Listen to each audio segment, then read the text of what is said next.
Number 5. Project Blue Book. Project Blue Book was the codename for the study of unidentified flying objects, run by the U.S. Air Force from March of 1947 to December 1969. The project was located at the Wright-Patterson Air Force Base in Ohio, USA. It was initially designed by Captain Edward J. Ruthell and was inspired by other projects like it. Blue Book's goals were to determine if UAP were a threat to national security and to analyze UFO-related data. There were thousands of reports that they analyzed, researched, investigated, and documented. But they thought it would be unlikely that studying UFOs would lead to any major scientific breaks. So the US government decided to terminate the project in 1969 for several reasons. Their first reason for the project's termination were that no UAP that had been investigated, reported, or evaluated displayed a threat to national security. Second, there was no UAP discovered that demonstrated a truly unknown or unidentified non-human technological advancement beyond what we already know.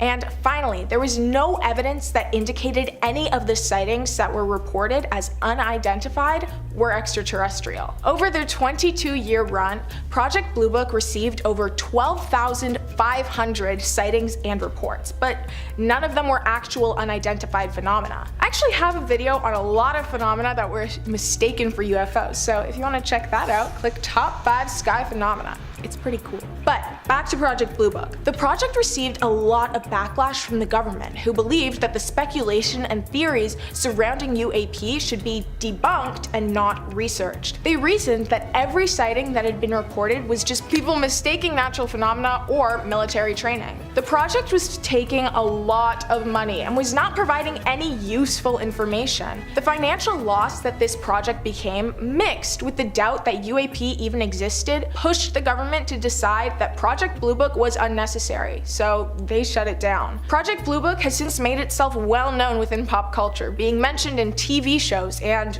in UAP enthusiasts. It was one of the most popular US government research projects centered around UAP, so it makes sense that it gained so much traction and popularity. Have you heard about Project Blue Book? Number 4. Project Magnet. Project Magnet was a Canadian study program founded by Transport Canada in December of 1950 and directed by Wilbert Brockhouse Smith. Smith was a senior radio engineer for Transport Canada's broadcast and measurements section. It was government funded and approved until 1954, but the program officially shut down when Smith passed in 1962. Smith's founding theory surrounded extraterrestrial UAP being operated by magnetism, opposed to electricity or any other worldly power source. The project began when Smith requested to use the facilities of the Department of Transportation to study UAP. The project was officially approved and government-backed on the 2nd of December. Smith hoped he would be able to collect data on UAP. The program hoped that the data studied would lead to scientific advancements on practical engineering and technology. Mainly, they believed that the project would provide them insight on geomagnetism and Earth's magnetic field, hoping that this insight would then be applied to vehicles as a source of propulsion. Project Magnet theorized that UAP, if they were real, would hold the technology necessary to make their vision a reality. Only 2 years into the project, Smith made a preemptive statement, theorizing that UAP came from intelligent, non-human sources and definitely used magnetism for flight. In the same year, the Canadian government established a second UAP research program, again with Smith being the lead director. Smith did end up going a little bit off the goal within a couple of years. He began to share his theories that were far more outlandish than the magnetism manipulation for flight. He believed UAP were linked to psychic phenomena and said that he himself was in telepathic communication with extraterrestrial beings. He wrote a series of articles surrounding the theory, which weren't very well received by his employers, and they weren't even released to the public until 7 years after Smith's passing. When the project was pulled from the government funding in 1954, Smith built an observatory outside of Ottawa on Shirley's Bay to continue studying UAP reports and sightings, still believing that UAP would provide data that could be understood and measured by our technology, and then be implemented, leading to advancements. Though a lot of people challenged his hypothesis that magnetism could be implemented, it is a really interesting theory, so for a second, you have to let me ramble on how it would work. The Earth is essentially one big magnet, and the magnet has different strengths depending on geographical location. location. Smith assumed that advanced life forms had discovered a way to accurately manipulate these fields and use them as a method of fast-moving travel. Which, as far as a lot of non-human tech theories go, it's not too outlandish. Like, think about how fast bullet trains are able to travel, just by using physical magnets. If Smith was able to discover the technology that allowed geomagnetic propulsion to be implemented in air travel, it would have been extraordinary. Transportation would never be so incredibly advanced, effective, and far more ecologically responsible. Okay, I'm done with the scientific endeavor. Back to government secrets. Number 3.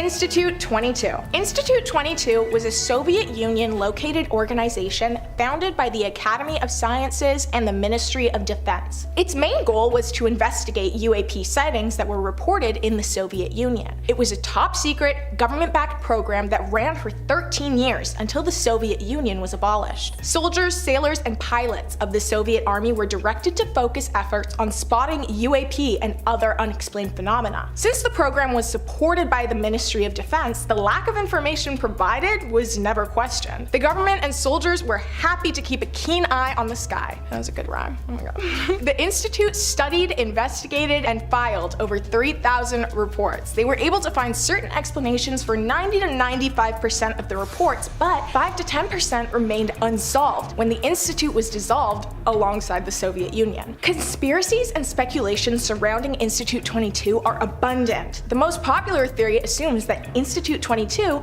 was actually a cover-up for nuclear weapons. People believe that the Institute was involved in covering the near launch of a missile located at a Soviet nuclear base. In 1982, one of the Soviets' nuclear bases was mysteriously brought online, and for seemingly no reason, a nuclear missile was prepped and set to launch. The panic lasted less than a minute before the launch was suddenly disconnected and aborted, just as mysteriously as it was engaged. Later on, it was discovered that witnesses had seen UAP activity near the Soviet base, and Institute 22 was involved to assist with the situation, and eventually, the cover-up. The Soviet Union released a statement that explained the UAP as flares being tested at a high altitude, and that the nuclear missile that was brought online was just a simple test. People weren't any happier with the explanation. In fact, it was still as terrifying as UAP. Like, I'm sorry, you were just checking if a military-grade, city-leveling explosive was able to turn off. So you did this test not knowing if the missile was able to be taken offline after being engaged. Girl,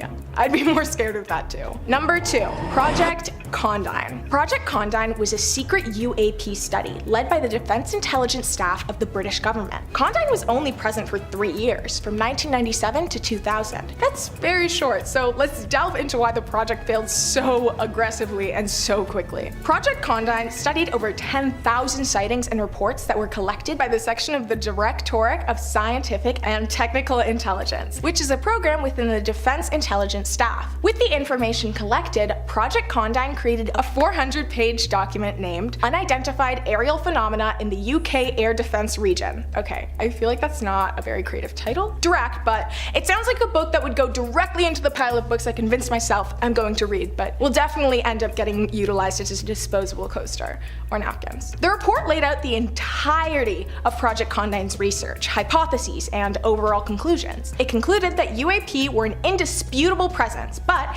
that no evidence supported the idea of them being hostile, dangerous, or threatening to the safety of citizens. The majority of UAP sightings that were analyzed and explained by Project Condign were labeled as misidentifications of common objects, while the unsolved reports were likely the result of unknown supernormal astronomical phenomena that is not yet understood by modern science. That's dumb, and I could have concluded that, and I don't even have my high school diploma. Isn't the point of a research to find answers? Like, yeah, you're right.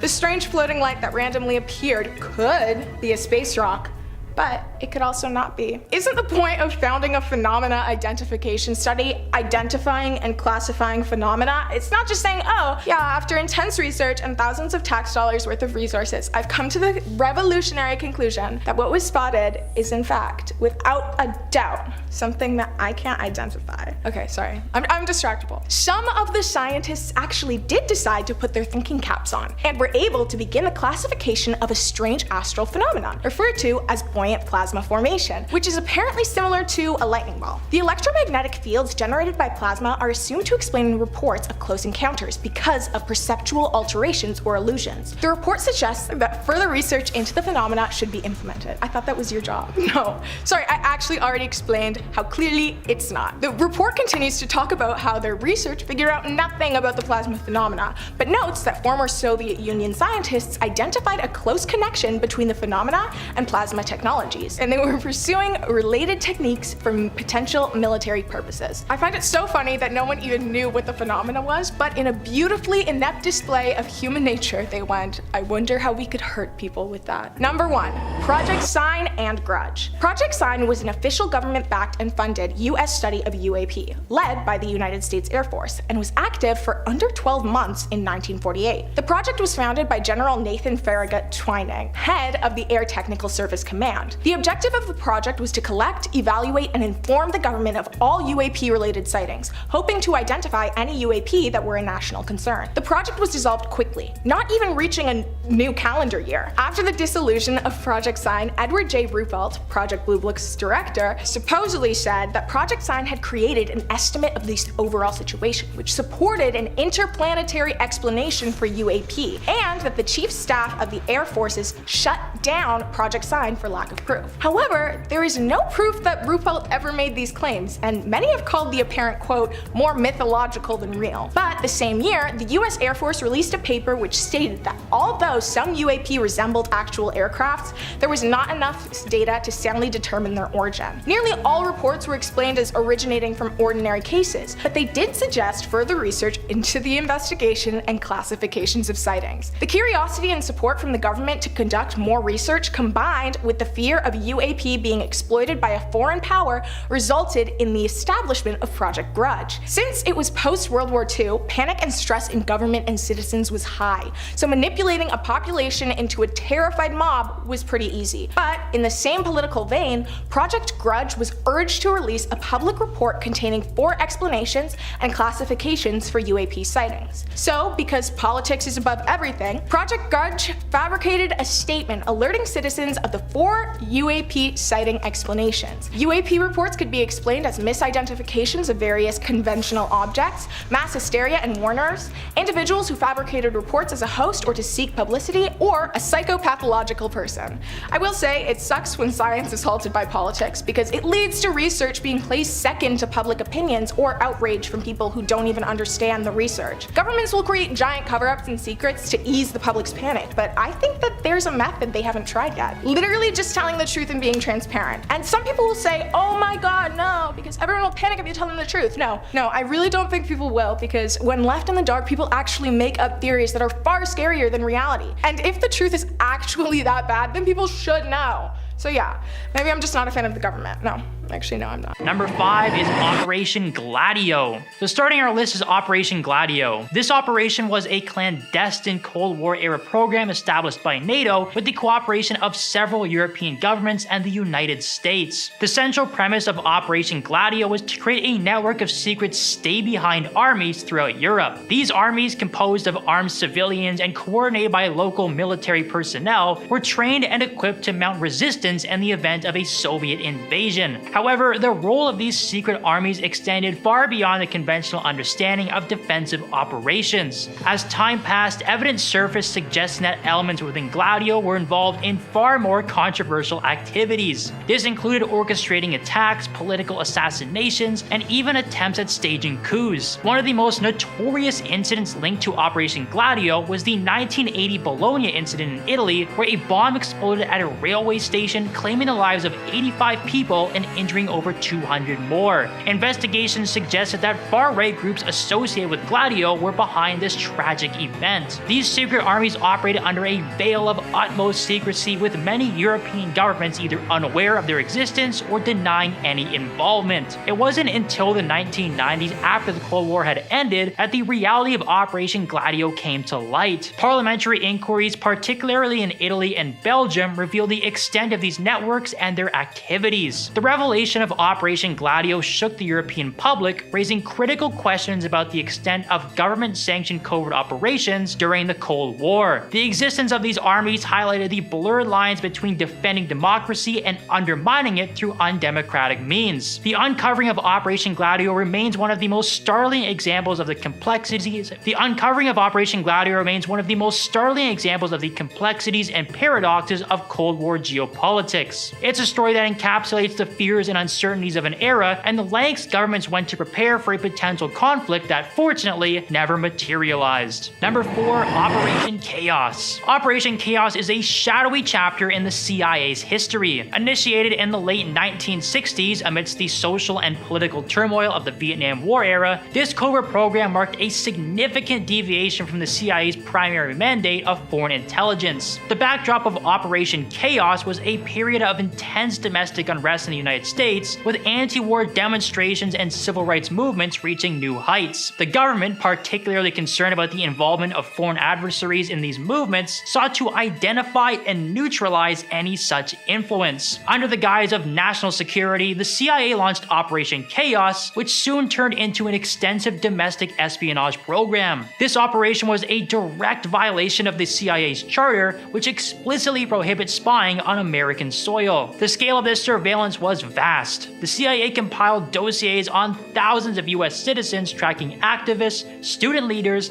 and other individuals involved in anti-war and civil rights movements. The agency went beyond mere observation. They infiltrated groups with agents and informants to gather inside information. One of the most controversial aspects of Operation Chaos was the breadth and depth of its surveillance techniques. The CIA employed methods such as wiretapping, reading mail, and even breaking into private residences, often without warrants or legal oversight. This extensive invasion of privacy was justified internally as necessary for national security. The operation also involved analyzing international communications to and from American citizens, looking for any signs of foreign influence. However, as the program evolved, it increasingly focused on purely domestic activities, straying far from its original mandate. The existence of Operation Chaos remained secret until the early 1970s, and when details of the program finally emerged, it sparked public outrage and led to significant scrutiny of the CIA's activities. The revelation contributed to a broader reassessment of intelligence practices in the United States, eventually leading to reforms intended to place stricter controls on domestic surveillance activities. Operation Chaos serves as a stark example of how fears of foreign influence can lead to significant overreach and violations of civil liberties. It's a reminder of the delicate balance between protecting national security and preserving the freedoms and rights that are foundational to democratic societies. Number 3, the Phoenix Program. The Phoenix Program is a covert chapter from the Vietnam War that continues to stir debate and controversy. Launched by the CIA in 1967, the Phoenix Program was part of the broader counterinsurgency strategy during the Vietnam War. Its primary objective? To dismantle the Viet Cong's infrastructure in South Vietnam. This operation wasn't just about combat, it was about intelligence gathering. The program aimed to identify and neutralize the VC through a combination of infiltration, capture, interrogation, and targeted assassination. Teams were composed of US military personnel, CIA operatives, and South Vietnamese counterparts working together in what was termed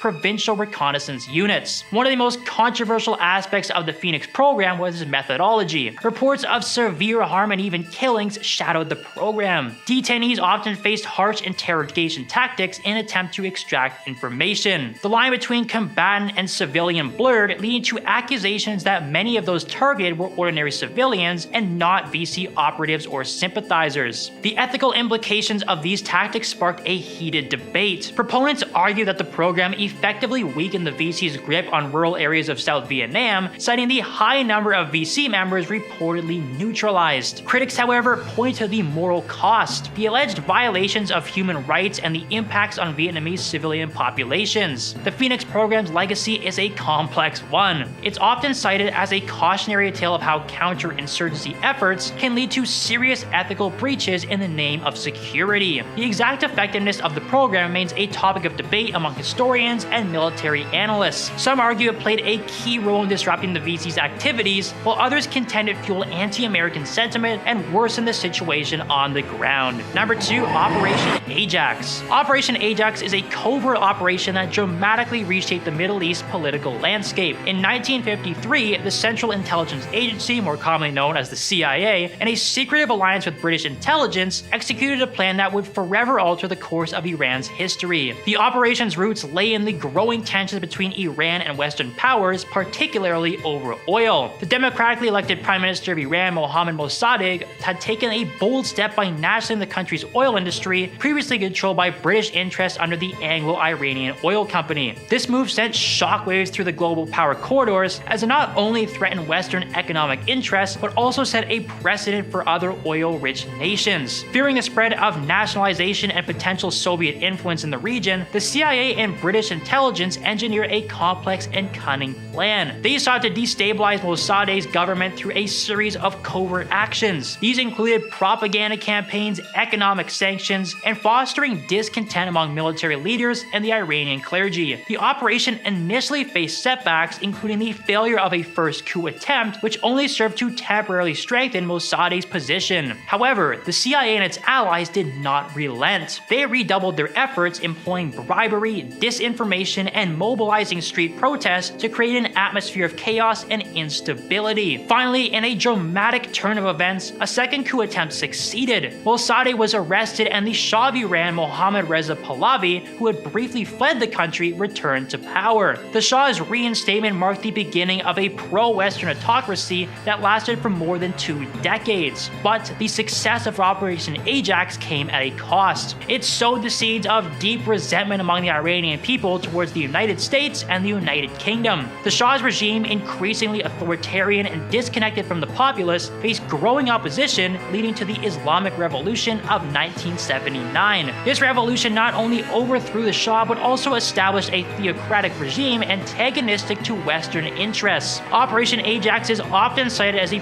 prime example of short-term strategic interests overriding moral and democratic principles with long-lasting repercussions. It serves as a stark reminder of the complexity and unintended consequences of foreign interventions in sovereign nations. And number 1, Project Sunshine. Rounding out our list today, we have Project Sunshine, a clandestine operation that remains less known but is shockingly disturbing. Initiated in the early 1950s amidst heightening nuclear fears, this US government project had a daunting objective: to analyze the impact of radioactive fallout on the human body. The context here is crucial. The world was just entering the nuclear age, with atomic bomb tests becoming more and more frequent. Scientists and governments were anxious about the long-term effects of nuclear fallout, especially strontium-90, a radioactive byproduct. Strontium-90 was particularly concerning due to its tendency to accumulate in bones and teeth, posing a significant risk to human health, especially the most vulnerable of our society. Project Sunshine sought to quantify these risks by analyzing human tissue for radioactive contamination. However, the methods employed were deeply unsettling. The project covertly acquired body parts from recently deceased individuals, and what's more alarming is that these procurements were often done without the consent or knowledge of the families of the deceased. Reports suggest that thousands of samples were collected from all over the world, including Australia and Europe, often under the guise of other medical research. The ethical implications of this project were staggering. The covert nature of the tissue collection and the lack of consent raised serious moral questions. It wasn't until decades later that the full extent of Project Sunshine was revealed, causing considerable public outcry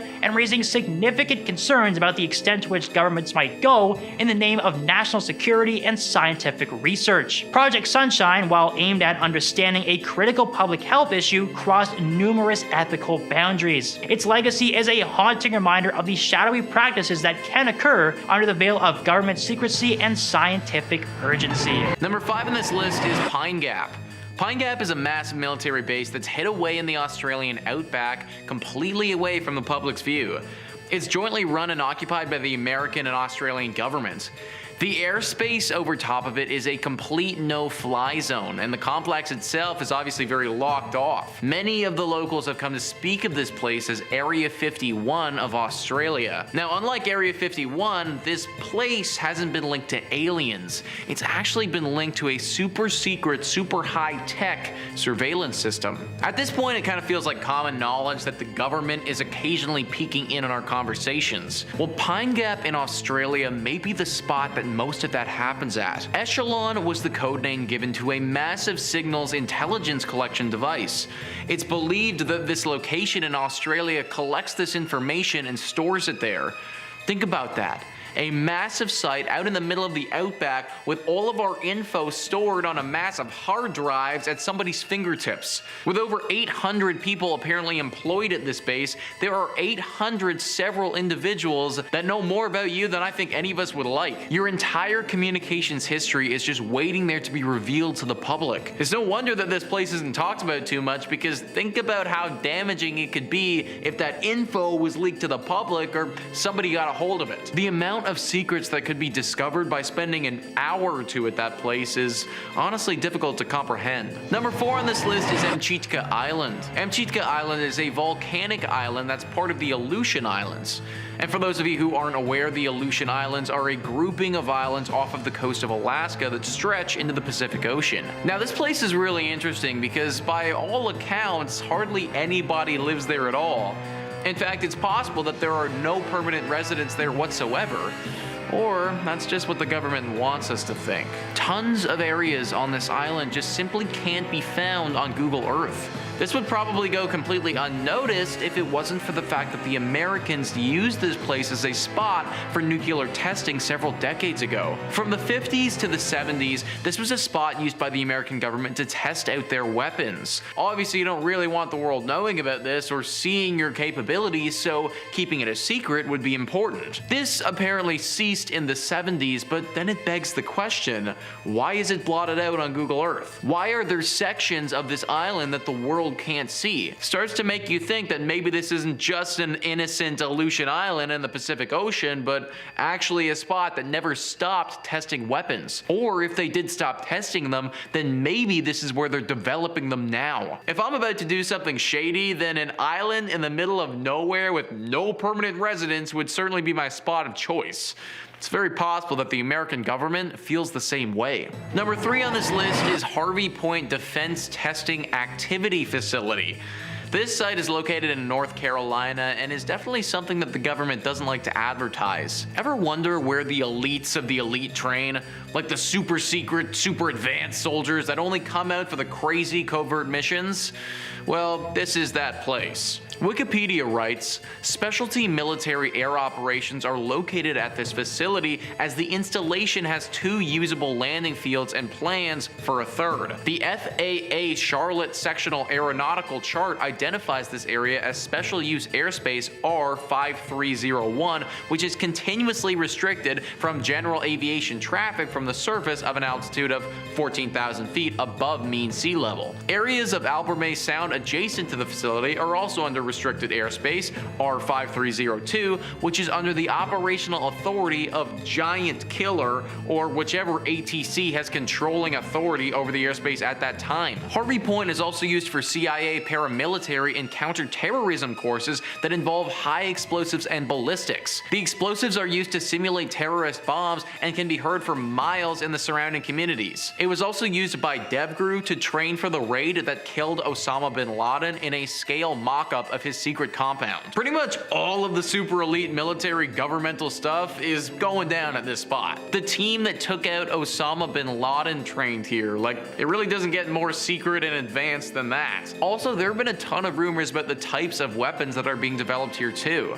Incredibly advanced aircraft that will have capabilities hard for us to even understand are apparently being built here. The advancements may not just stop with equipment either, but may even go further to people as well. Obviously, Iron Man and Captain America are superheroes and they aren't real, but if there ever was a site where the government was to be experimenting with things like that, then this would be it. Either incredibly advanced war bodysuits or literally making superhumans, then this could be the place where all that goes down. Number 2 on this list is Jeanette Island. Jeanette Island is located in the East Siberian Sea and belongs to the Russians. This island is shrouded in mystery though for the history it has had with Google Earth. Similarly to our other creepy Alaskan island, when you go on to Google Earth, you can't actually see anything here.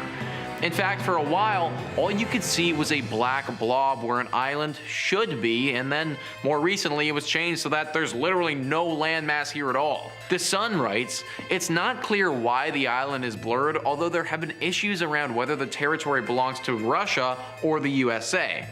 Some conspiracy theorists have suggested the spot is an ideal location for a secret Russian military base as it's relatively close to the US and Canada. Google often blocks out military locations on its Maps tool, including air bases in Germany, missile silos in Russia, and bases in Afghanistan. Images of the island were provided to Google by the International Bathymetric Chart of the Arctic Ocean, a project to map the Arctic Ocean initiated in St. Petersburg, Russia. This Russian military base thing has definitely been gaining some traction. As the Sun said, this base would be pretty close to North America, which is something Russia would definitely want. It's also super secluded and the perfect spot to be conducting some really questionable experiments or projects that you don't want prying eyes of the world to see. When Google was inevitably asked about why they don't have a picture for this, the spokesperson for them declined to comment. And number 1 on this list is Znamensk. This is a Russian city and one that's largely been kept off the radar since its birth because it's something that the Russian government doesn't want anyone to know about. Passport Symphony says, Znamensk was founded in 1948 as a missile test range facility under the name of Caspian Yar. Multiple launches of test rockets and satellites were carried out at this site throughout the years. Eventually, Caspian Yar became a cosmodrome in 1966, and like the other cities on this list, it wasn't shown on the map until the 1990s. There are many things that make Znamensk the most mysterious city in Russia, and one of them is a UFO crashing that happened in the 1950s. Some even argue that this incident allowed the Russians to design Sputnik and achieve an early lead in the space race. This story was kept secret and only recently became known to the media. This made Caspian Yar known as the Russian Roswell. However, note that this isn't the only mystery that happened at Znamensk, but rather the only one that made it public. The site's function was interrupted after the fall of the Soviet Union, but it began working again in 1998. We got missile launches, we got weapon development, UFO landings. It's no wonder that the Russians don't want anybody catching on to this place.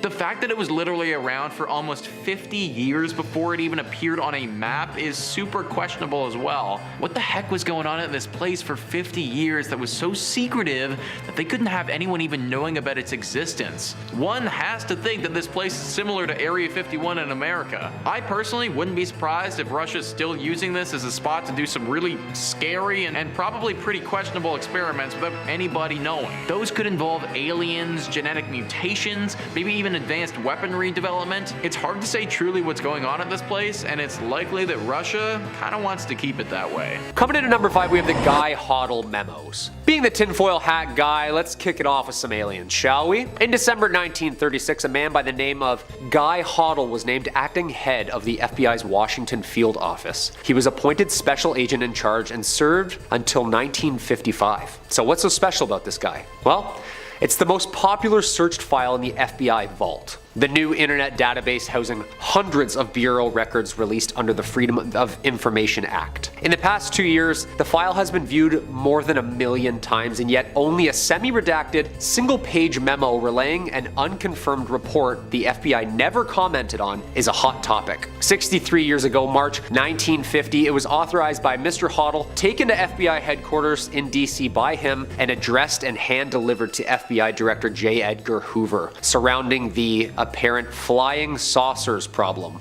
Quote, "The saucers were described as being circular in shape with raised centers and approximately 50 feet in diameter. Each one was occupied by 3 bodies of human shape, at 3 feet tall, dressed in metallic cloth of a very fine texture. Each body was bandaged in a manner similar to the blackout suits used by speed flyers and test pilots were familiar with." Yeah, this is alarming. It was the first file released publicly in the late 70s and posted on the FBI website for several years, but heavily redacted and sharpied all over the place. The Guy Hoddle memo could just be a hoax, or Could the infamous events in Roswell in 1947 have led the FBI to this memo? For a few years after the Roswell incident, Director Hoover did order his agents on behalf of the Air Force to verify any UFO sightings. That is true, but that doesn't mean anything came back. Regardless, this FBI report looks and sounds terrifying, and a hoax gone on that long doesn't seem too plausible to me. What do you think? Number 4. PRISM. PRISM is the code name for the program that the United States National Security Agency collects internet communications from various US internet companies and stores it. The program PRISM collects stored internet communications based on demands made to internet companies under Section 702 of the FISA Amendments Act of 2008 to turn over any data that matches court-approved search keywords. Yeah.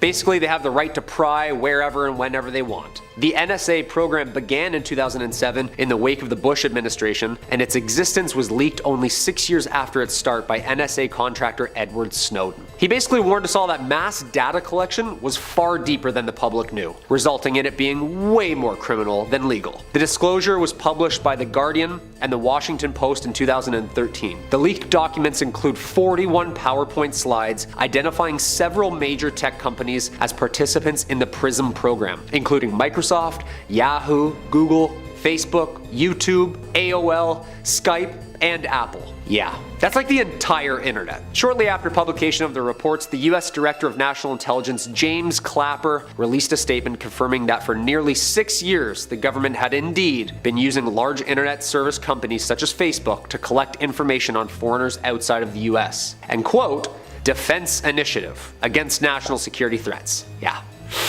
Admitted it too, huh? Yeah, you really can't do that, as there are kind of privacy acts and laws forbidding that. In a closed-door Senate hearing, FBI Director Robert Mueller said that Snowden's leaks had caused, quote, significant harm to our nation and our safety. And in 2013, the United States Department of Justice moved against Snowden with 2 counts of violating the Espionage Act of 1917 and theft of government property. Ha! Government property. That's funny. They then revoked his passport, and 2 days later, he flew into Moscow's international airport where Russian authorities welcomed him and eventually granted Snowden permanent residency in 2020. Traitor or hero?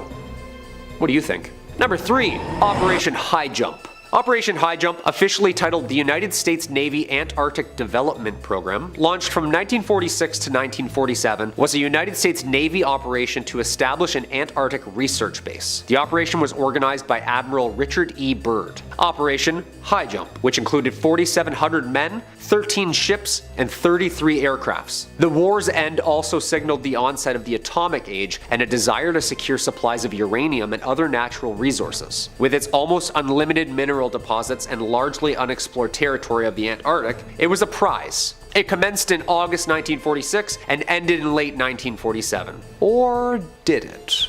In August 1946, Chief of U.S. Naval Operations Chester Nimitz, great name, announced that a massive combined military expedition named Operation High Jump would be launched into Antarctica during summer in the most southern hemisphere. The operation involved a variety of aircrafts, including newly purchased helicopters, also known as Task Force 68. Byrd and his team established the Little America 4 base, near where 3 previous bases had already been situated. The frozen aircrafts would photograph as much as Antarctica's land surface as possible during the 3-month operation, photographing the east to the west coast, while seismology tests were also being done.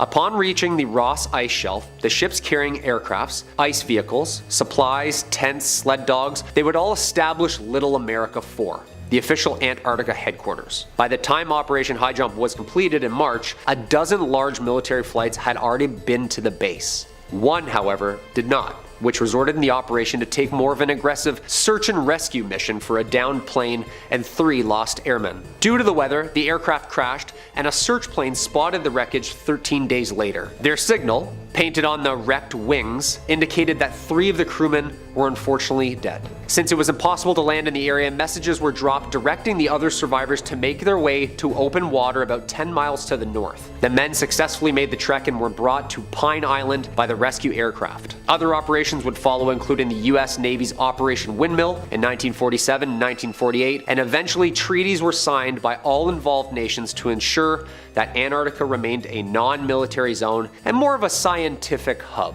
Number 2. Operation MK Ultra. MK Ultra was the code name of a semi-legal human experimentation program designed and undertaken by the CIA. The project was headed by Sidney Gottlieb, but began under the order of the CIA director Alan Dulles. The experiments were intended to develop procedures and identify which substances, such as LSD, could be used in interrogations methods to weaken individuals and force confessions from them via brainwashing and psychological torture. MK Ultra used numerous methods to manipulate mental states and brain functions such as brainwashing, hypnosis, sensory deprivation, isolation, and a variety of information-seeking methods. MK Ultra was the birth and start of 2 other programs, Project Bluebird and Project Artichoke. It began in 1953 but was halted in 1973. It was organized through the CIA's Office of Scientific Intelligence and coordinated with the United States Army Biological Warfare. The program engaged in illegal activities, however, including the use of unwitting and non-consenting test subjects. MK Ultra's scope was pretty broad, with activities carried out under the guise of research at more than 80 institutions including colleges and universities. Also, hospitals, prisons, and pharmaceutical companies. Yeah, they were deep. MK Ultra was first brought to public attention in 1975 by Congress and the Commission on CIA Activities. In 1977, a Freedom of Information Act request uncovered 20,000 documents relating to MK Ultra, which led the Senate to some hearings. Yeah, I'd think so. Boston mobster James Whitey Bulger and cult leader Charles Manson were both subjects of these experiments. Interesting. And coming in at number 1, Operation Paperclip. Operation Paperclip was a secret United States intelligence program in which more than 1,600 former German SS scientists, engineers, and technicians were relocated from Germany to the US for government employment after the end of World War II, between 1945 and about 1959. But why? The primary purpose of this secret operation was US military's advantage in information against Soviets, precipitating the space race. Similarly, the Soviet Union Operation Oso Aviakum did pretty well the exact same thing, relocating more than 2,200 German specialists during one night in 1946 in secrecy. Over 2,000 Army personnel examined 5,000 German targets with high priority information and research surrounding rubber, oil, armored military, V-2 rockets, aircraft, equipment, radios, chemicals, medicine, you name it.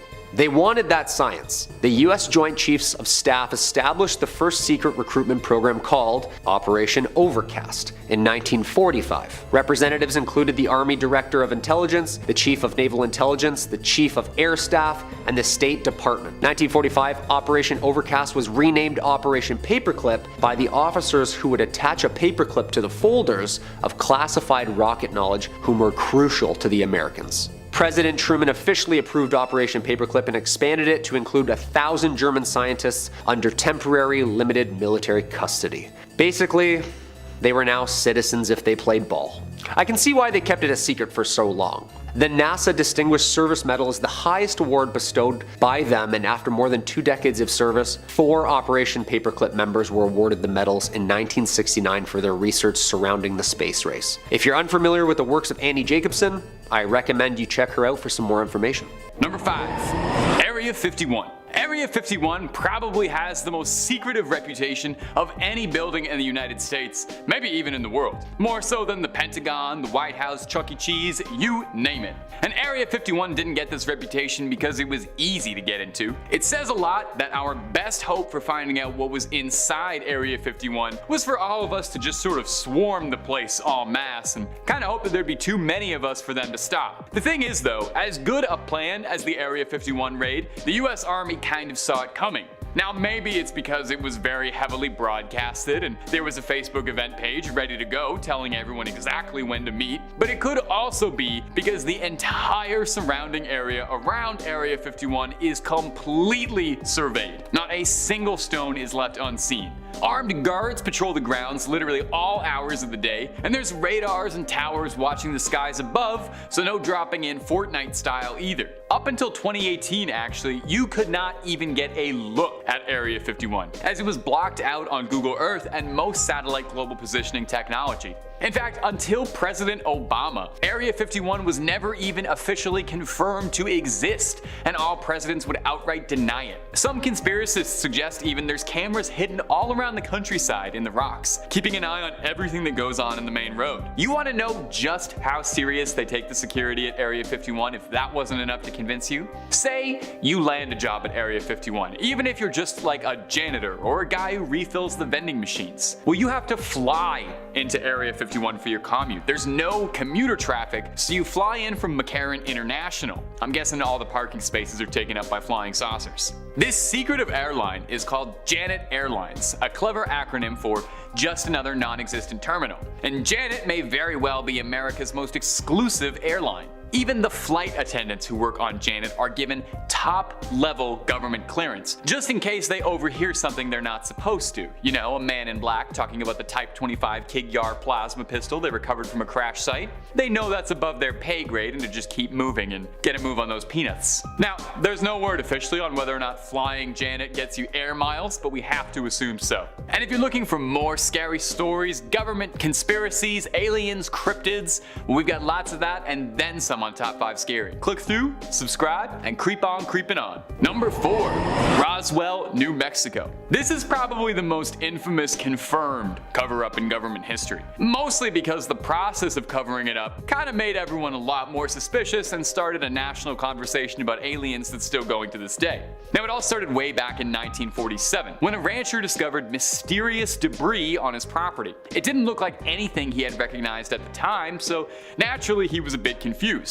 It was these lightweight, paper-thin alloys that looked a bit like aluminum foil, strange rubbers, fiber optic cables. If you lived on a ranch in the 50s, it seemed like space-age technology. Now, about 2 weeks earlier, civilian pilot Kenneth Arnold had made headlines after claiming that he had seen a series of flying saucers. So in the American shared collective consciousness, flying saucers were very fresh, exciting, and new. The rancher reported it to a local sheriff, who reported it to the Air Force, and then whispers leaked out to the press, and a headline was published: RAAF captures flying saucer on ranch in Roswell. And the rest was basically history. Imagine picking up the newspaper when you see a headline from a credible source that said the government had recovered a flying saucer. I kind of get where all the hysteria is coming from here. Now, where the interesting part comes in is that this little story worked out very well for the government, who were doing their level best to distract the public from the true nature of what they were working on, which would later be discovered to be Project Mogul, a nuclear bomb detection hardware.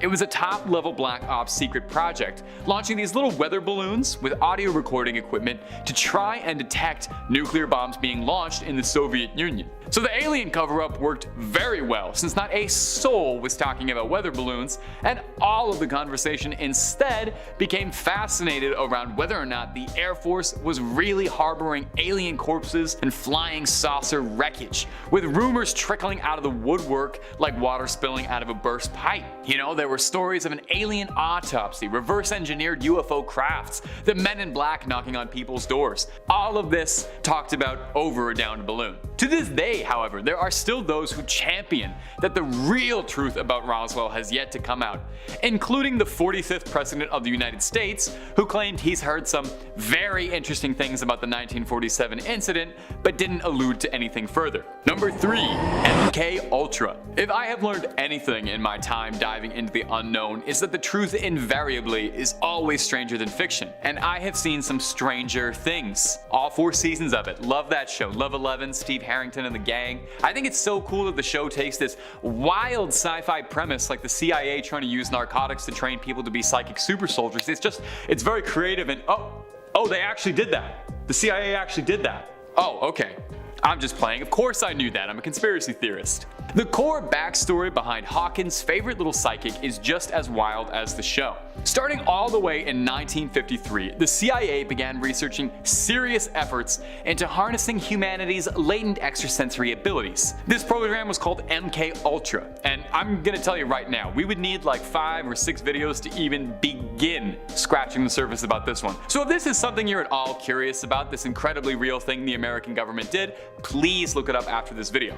Now, the true extent of the program we can't really discuss, but participants were put through torturous experiences, including electrocution, unknowingly dosing subjects, and a lot more. Many documents were outright destroyed by the CIA's direction in the 70s, but what documents we do have let us into a bit of insight. The CIA was worried of the Soviets' technological advancements over them, and they were doing everything they could to try and get the edge in interrogation and data collection, and believed that with the aid of substances, mental gymnastics, they could effectively mind control another human being and make them into a tool for their will. A declassified document states outright the purpose of the MKUltra experiments was to find a way to promote and enhance the abilities of individuals to withstand coercion, as well as produce confusion and amnesia, to create materials which will cause the victim to age faster or slower, and to promote illogical thinking and impulsiveness to the point where the recipient would be discredited in public. Now this might surprise you, but the victims of MKUltra were for the most part psychologically ravaged for the rest of their life. The CIA was pulling people literally off of the streets, experimenting on homeless, convicts, single parents, people with nowhere to turn who they know wouldn't tell anybody and who wouldn't be believed. Number 2. Project Gateway. Wow, we're gonna build off that last point. Bet you didn't think that'd be a two-part point, did you? Well, some fun terrible trivia for you. MKUltra was far from the only CIA bit of mind control and parapsychological program they were researching. And these are just the ones we know about for certain. A good skeptic knows there's probably way more we don't know about. So, mind control and being able to make a subject impressionable was one thing, but like I said, it was far from the only sensory research project. Let's talk a bit about Project Gateway. This was the CIA's attempt to harness the full extent of the brain. You've probably heard that old adage that you only use 10% of it. This was them trying to use 100, with the hopes that with enough practice, subjects would be able to release their consciousness outside of their physical body and astrally project, with the ultimate goal being full-scale mental time travel, allowing the consciousness to exist beyond the physical realm and access mental memories, experience them from a third-person perspective. If successful, subjects would theoretically be able to relive their own memories, take stock of their surroundings in new ways, and gather intel no one could have. It sounds completely made up and sci-fi. It sounds like the plot of The Men Who Stare at Goats, except that we have got it fairly documented as a real thing. Now, it's very complicated stuff, and not easy to parse into an 11-minute video, but if you want a very quick layman's idea on the experiment, the thinking was that a combination of binaural beats, intensive meditation sessions would affect the flow of the heartbeat and blood flow of the brain and would start to awaken it. There was a line in this document that says, if your brain is like a light, the process of Project Gateway was to try and convert that light into a highly focused laser beam. So did it work? Did we have psychic super soldiers? Well, officially, no. The project director found himself frustrated that he wasn't given enough time to produce any truly impressive results from Project Gateway, but maintained that he felt if he had a few more years of solid work and very promising candidates, he could have attained his dreams of separating somebody's body from their consciousness and releasing it into the world. Now, officially, Project Gateway was disbanded, but we're on number 2 on this list, so I sincerely hope by now you've realized that there is a lot more they're not telling you. Number 1. Project Blue Book. So, Area 51, Roswell, officially, those are government conspiracies about aliens that the government outright denies. They would never actually devote any of their money and research to something as silly as aliens, right? Of course not. Unless you're an avid UFO conspiracist and you're already very aware of Project Blue Book, the Air Force program to assess and analyze the possible threat of UFOs and flying saucers. The project officially began in 1952 and was terminated in 1969. Blue Book had 2 main goals as the driving force behind it. Number 1, confirm first and foremost if UFOs, UAPs, flying saucers, whatever you want to call it, if they were a threat to American security. Number 2, scientifically analyze all UFO data to ascertain their origins. In nearly 2 decades of Project Blue Book's operation, there were over 12,618 reports filed and written. And those are just the ones reported about as part of this project. That is 12,000 official US government documents on possible alien tech and UFOs. Of these 12,000, 700 of them were found to be completely unexplainable or missing too much data to be conclusive. Now, before we jump straight into pointing at the stars and hollering about flying saucers, a good number of these would end up actually being fairly rationally explained. A lot of them ended up being CIA spy plane testing, with the CIA themselves believing that the testing of the U-2 spy craft resulted in more UFO hysteria than anybody else throughout the 50s and 60s. Now, the project was shut down, and three main reasons were given for its conclusion. Number 1, no UFOs reported and evaluated by the Air Force had ever given any indication of threat to national security.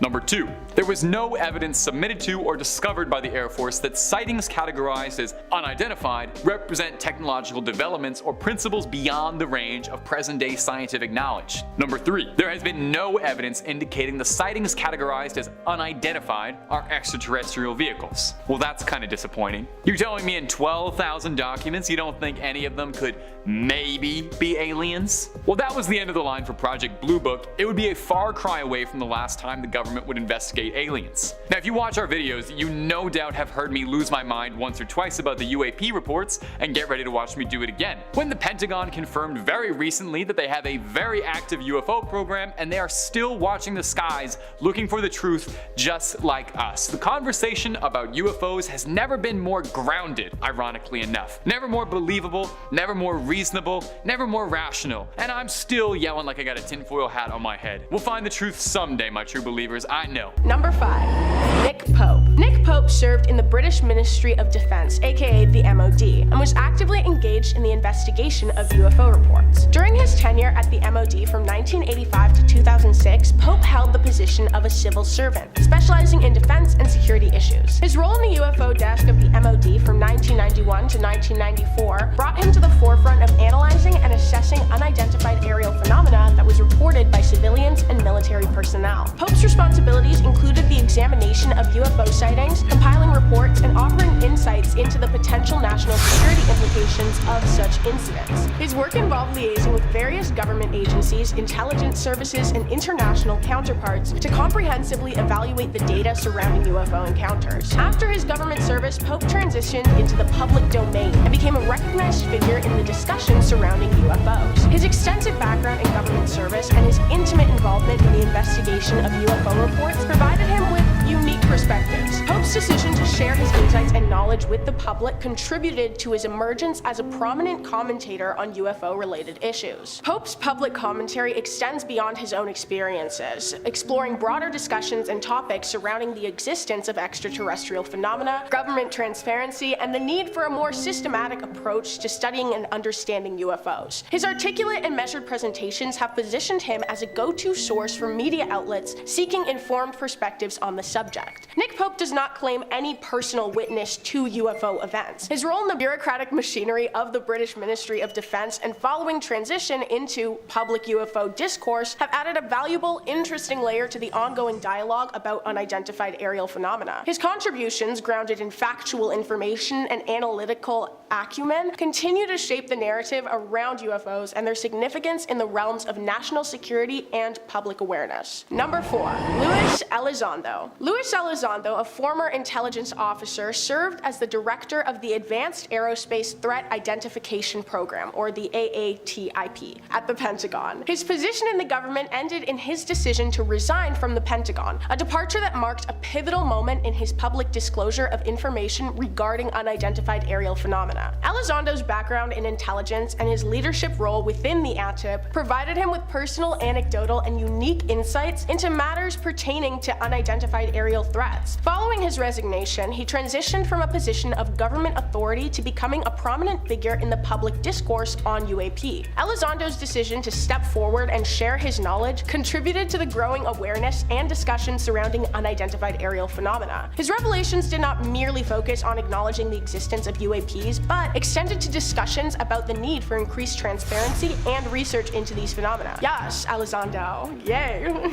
Elizondo's influential public statements, interviews, and engagements in various forums became key in shaping the narrative around UAP, influencing public perception and generating widespread interest in the subject. Elizondo's credibility was further amped by his association with the Pentagon's ATIP, a program specifically established to investigate and analyze unidentified aerial threats. This institutional connection added weight to his disclosures and positioned him as a central figure capable of offering informed perspectives on the matter. Elizondo participated in interviews, documentaries, and public events, disseminating information and advocating for a more comprehensive understanding of these aerial phenomena. His role in the public sphere marked a departure from the customary secrecy surrounding such matters within government agencies. While controversies and debates surround the nature of UAP and their potential implications, Luis Elizondo's shift from a discrete government role to a public advocate marked a significant chapter in the ongoing dialogue about unidentified aerial phenomena. Number 3. John Callahan. John Callahan, the former division chief of the Accidents and Investigations branch of the Federal Aviation Administration, made claims that he had received information about a UFO sighting from Japanese pilots. According to Callahan, the government was involved in a cover-up, concealing crucial evidence related to this otherworldly encounter. Callahan's claims surrounded an incident that occurred in the late 1980s, which involved Japanese airline pilots reporting a close encounter with an unidentified flying object. The details of the sighting raised questions regarding the possible existence of extraterrestrial life and the government's role in suppressing such information. Callahan said that the FAA had indisputable evidence, including radar data and audio recordings of communication between the pilots and air traffic controllers. Callahan's claims were built on the foundation that the government intentionally withheld this information from the public, which further sparked concerns about transparency and accountability from the government. His claims fueled already bountiful suspicions among UFO enthusiasts and conspiracy theorists who believe that governments worldwide are actively concealing evidence of extraterrestrial encounters. Callahan's credibility lent weight and plausibility to his claims. As a former high-ranking official within the FAA, he held a position that frequently granted him access to extremely sensitive information and insider knowledge. His decision to come forward and expose the cover-up added a sense of authenticity to the narrative. Skepticism and scrutiny quickly followed Callahan's publicized revelations. People questioned the reliability of the evidence and questioned the motivations behind his disclosure. Some argued that the claims were sensationalist and lacked the necessary evidence to substantiate them. The absence of concrete proof beyond Callahan's testimony left room for doubt. The case brought attention to the greater issues of UFO disclosure and transparency within government agencies. It fueled public demand for greater openness regarding unidentified aerial phenomena, prompting calls for the declassification of documents. John Callahan's claims opened a safe of speculation, inviting closer examination of the relationship between officials and the mysteries of the sky. Number 2. Edgar Mitchell. Edgar Mitchell, a distinguished astronaut who was part of the Apollo 14 mission, left a mark not only on the lunar surface, but also in ufology and conspiracies of government secrecy. In 2008, Mitchell openly shared his suspicions regarding the existence of extraterrestrial life, and made allegations of a cover-up. Mitchell's cosmic revelation was rooted in his very unique perspective, as he was one of the few individuals who had ventured beyond our planet's confines. Having spent a total of 9 hours on the moon's surface, Mitchell's experiences ignited a level of curiosity that had never been seen before. His claim that extraterrestrial life exists was grounded in the belief that the vastness of the universe makes it statistically improbable for Earth to be the sole harbor of life, which, you know, I agree with. It is so insane to me that some people think we are the only sentient life in our literally giant universe. It was Mitchell's claim of a government cover-up that catapulted his allegations into a realm of controversy and subjected him to severe skepticism. According to Mitchell, high-ranking officials were aware of the presence of extraterrestrial beings, but actively chose to conceal this information from the public. Their secrecy, he argued, was motivated by concerns over societal upheaval and the potential impact on established power structures. Mitchell's claims are situated within the broader context of UFO conspiracy theories and a long-standing distrust of governmental transparency. While his status as an astronaut lends a sense of credibility to his statements, people often remind others that Mitchell's assertions lack concrete evidence. The absence of verifiable proof has led many to dismiss his claims as influenced by personal beliefs rather than factual occurrences. Despite the skepticism surrounding Mitchell's allegations, they have sparked discussions about the possibility of extraterrestrial life and the extent of government knowledge on the matter. Number 1. David Grush. David Grush is a decorated Afghanistan soldier and former Air Force intelligence officer who worked at the NGA, the National Geospatial Intelligence Agency, and at the NRO, the National Reconnaissance Office. He is an accomplished man who is extremely knowledgeable of the events and conversations that are taking place in government settings, especially surrounding UAP and non-humans. David claimed that he was informed of a multi-decade Pentagon program that sought to locate, collect, and reconstruct UAP. He interviewed over 40 workers in 4 years and came to the conclusion that the government is currently in possession of UAP. He said he actually knew the exact location of some of the technology, as the information was provided to him directly. David claims that the program is funded above congressional oversight, being bankrolled by a misappropriation of funds. He also claimed to be aware of colleagues who had recovered from non-human biologics derived from UAP crashes. He claims that his testimony was based on information given to him by trusted individuals who all had a long-standing record of legitimacy. He said that the sources shared proof in photographs, documentation, and official oral testimonies. When asked if he had known of anyone who lost their lives due to non-human materials, Grush responded, "I directed people with that knowledge to the appropriate authorities." Okay, a little sketchy, and the whole thing sounds a little off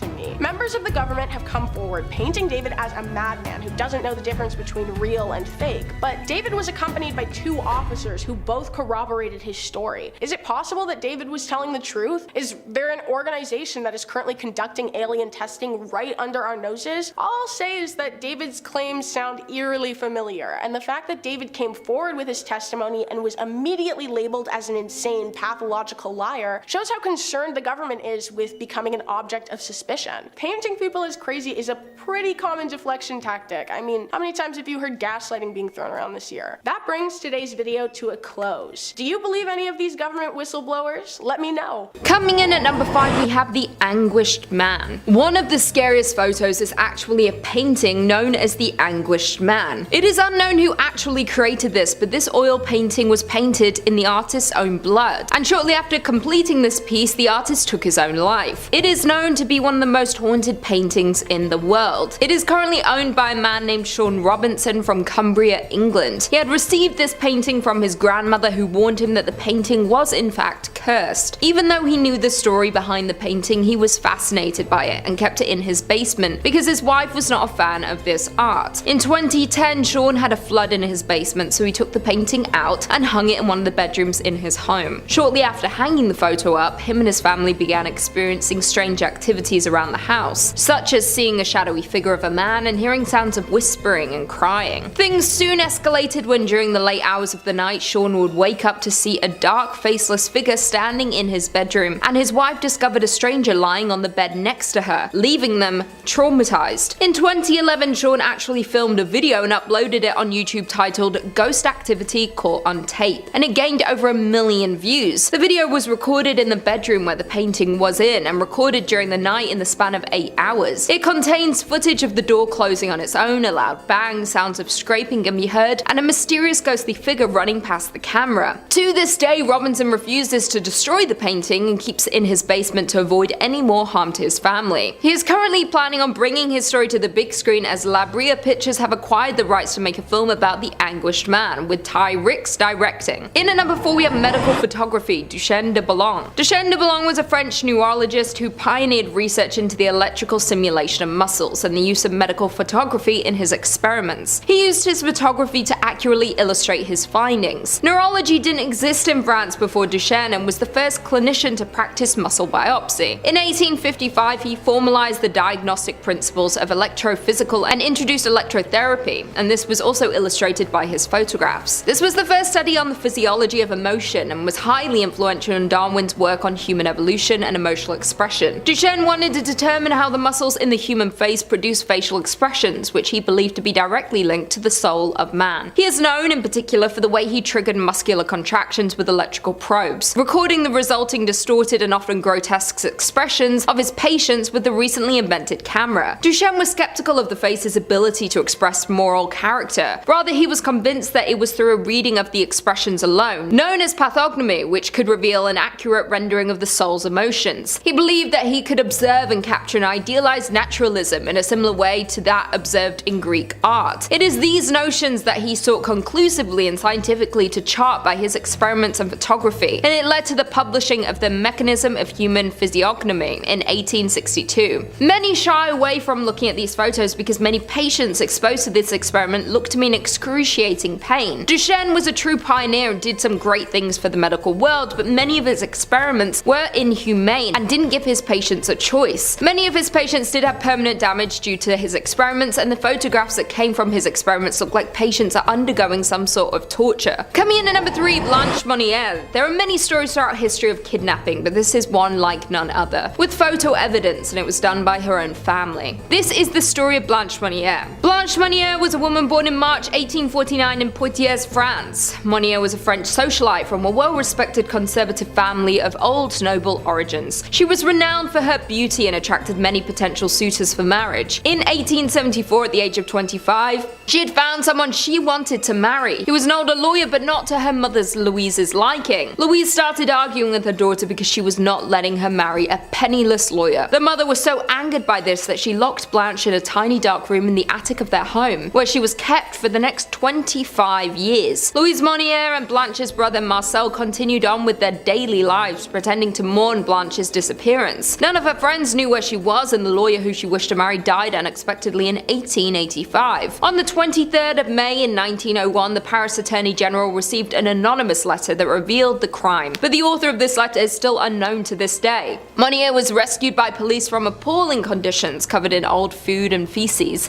with bugs all around the bed and floor, weighing around 50 pounds. Her mother was arrested, became ill shortly afterward, and died 15 days later after seeing an angry mob gather in the front of her house. Her brother Marcel appeared in court and was initially convicted, but later was acquitted on appeal due to being mentally incapacitated. The French police were the ones to take these terrifying photos of Blanche for evidence and building a case against her family, but these photos had somehow got leaked and the police officers involved got fired due to this. These photos are truly a horrifying look into a historical crime that the French government tried very hard to cover up. In at number 2, we have Bohemian Grove. Bohemian Grove is one of the biggest government secrets to date. It was founded in 1872 and was described as an elite invitation-only social club. It is a large campsite located on Bohemian Avenue in Monte Rio, California that anyone can visit at any time except for 2 weeks in mid-July when the world's biggest leaders come together for who knows what. The Bohemian Club's all-male membership includes artists and musicians, as well as many prominent business leaders, government officials, former US presidents, senior media executives, and people of power. Many hundreds of men attend, and some include presidents like Roosevelt, Nixon, Reagan, and Bush, along with Clint Eastwood and Mark Twain. A rule for members is weaving spiders come not here, meaning business deals are to be left outside, but who knows if that really is true. The exception to this rule was in 1942 when a planning for the Manhattan Project took place at the Grove, leading to the creation of the atom bomb. This club is so secretive that little is truly known about this place and what really goes on here. In 2000, Alex Jones and his cameramen were among very few able to actually sneak into the campsite and filmed a Bohemian Grove ceremony. During the ceremony, members wear costumes and cremate a coffin in front of a 40-foot owl and surrounded by redwood trees. They had also captured images of said ceremony, even though video and photography are prohibited at the Grove, and these images are some of the most famous of this secret society. There are many different theories of what actually goes on here, everything from Illuminati meetings to satanic rituals, but we may never really have answers, but Alex Jones is one person that has brought a slight look into this secretive club. And finally, in at number 1, we have Secret Bunker. For over 30 years it was unknown of this secret bunker, which is located in West Virginia. The Green Brier is a resort that has hosted numerous congressional meetings, 27 presidents, and has been around since 1778. Underneath this beautiful resort sat a government secret so well kept that its existence was only known to a handful of people. In the 1950s and 60s, during the Cold War, there was a fear of a nuclear disaster. These fears led to a heightening interest in nuclear bunkers, underground safe spaces where important people could take refuge in case of a nuclear war. President Eisenhower decided to build the bunker, believing Green Brier to be the perfect location. It was far enough away from Washington, D.C. to not need to withstand a direct hit from an atomic bomb, but close enough that members of Congress could rush over in about 5 hours. The bunker was built between 1958 and 1962 under the name Project Greek Island, and was one of the government's best kept secrets until its location was revealed in 1992. The 153-room bunker would be able to house about 1,000 people, which is enough beds for the 535 members of Congress. However, it's not nearly enough room for all of them to be able to bring their loved ones. Each bed was assigned specifically to a person too, 2, so there would be no room for extra people. A giant hole was dug next to the already in place Greenbrier luxury hotel for the bunker, and it was 2 levels, had 4 entrances, and was about 112,000 square feet with 6 months worth of supplies. Given the number of clues people managed to sniff out and the fact that it was a Walmart-sized underground bunker located at a historic elite hotel, it was only a matter of time before someone put the pieces together. That someone turned out to be the Washington Times and the Washington Post in a 1992 tell-all article, along with photos revealing all of the bunker's secrets. The Washington Post article, written by Ted Gupp, was a long, in-depth look at the secret the government had been keeping for almost half a century. After the photos leaked and the article came out, the government shut down the bunker and it now serves as a museum and data storage facility. Coming in at number 5, we have secret experiments. This is nothing new. The government has been up to all sorts of secret experiments. If we go back through the 20th century, we have things like MK Ultra. This is when the CIA and the American government was obsessed with mind control and trying to find some way to implement it into warfare and interrogations. Some of the things they would do is take someone and put them in isolation for an undetermined amount of time and see if they would break mentally and start giving up information.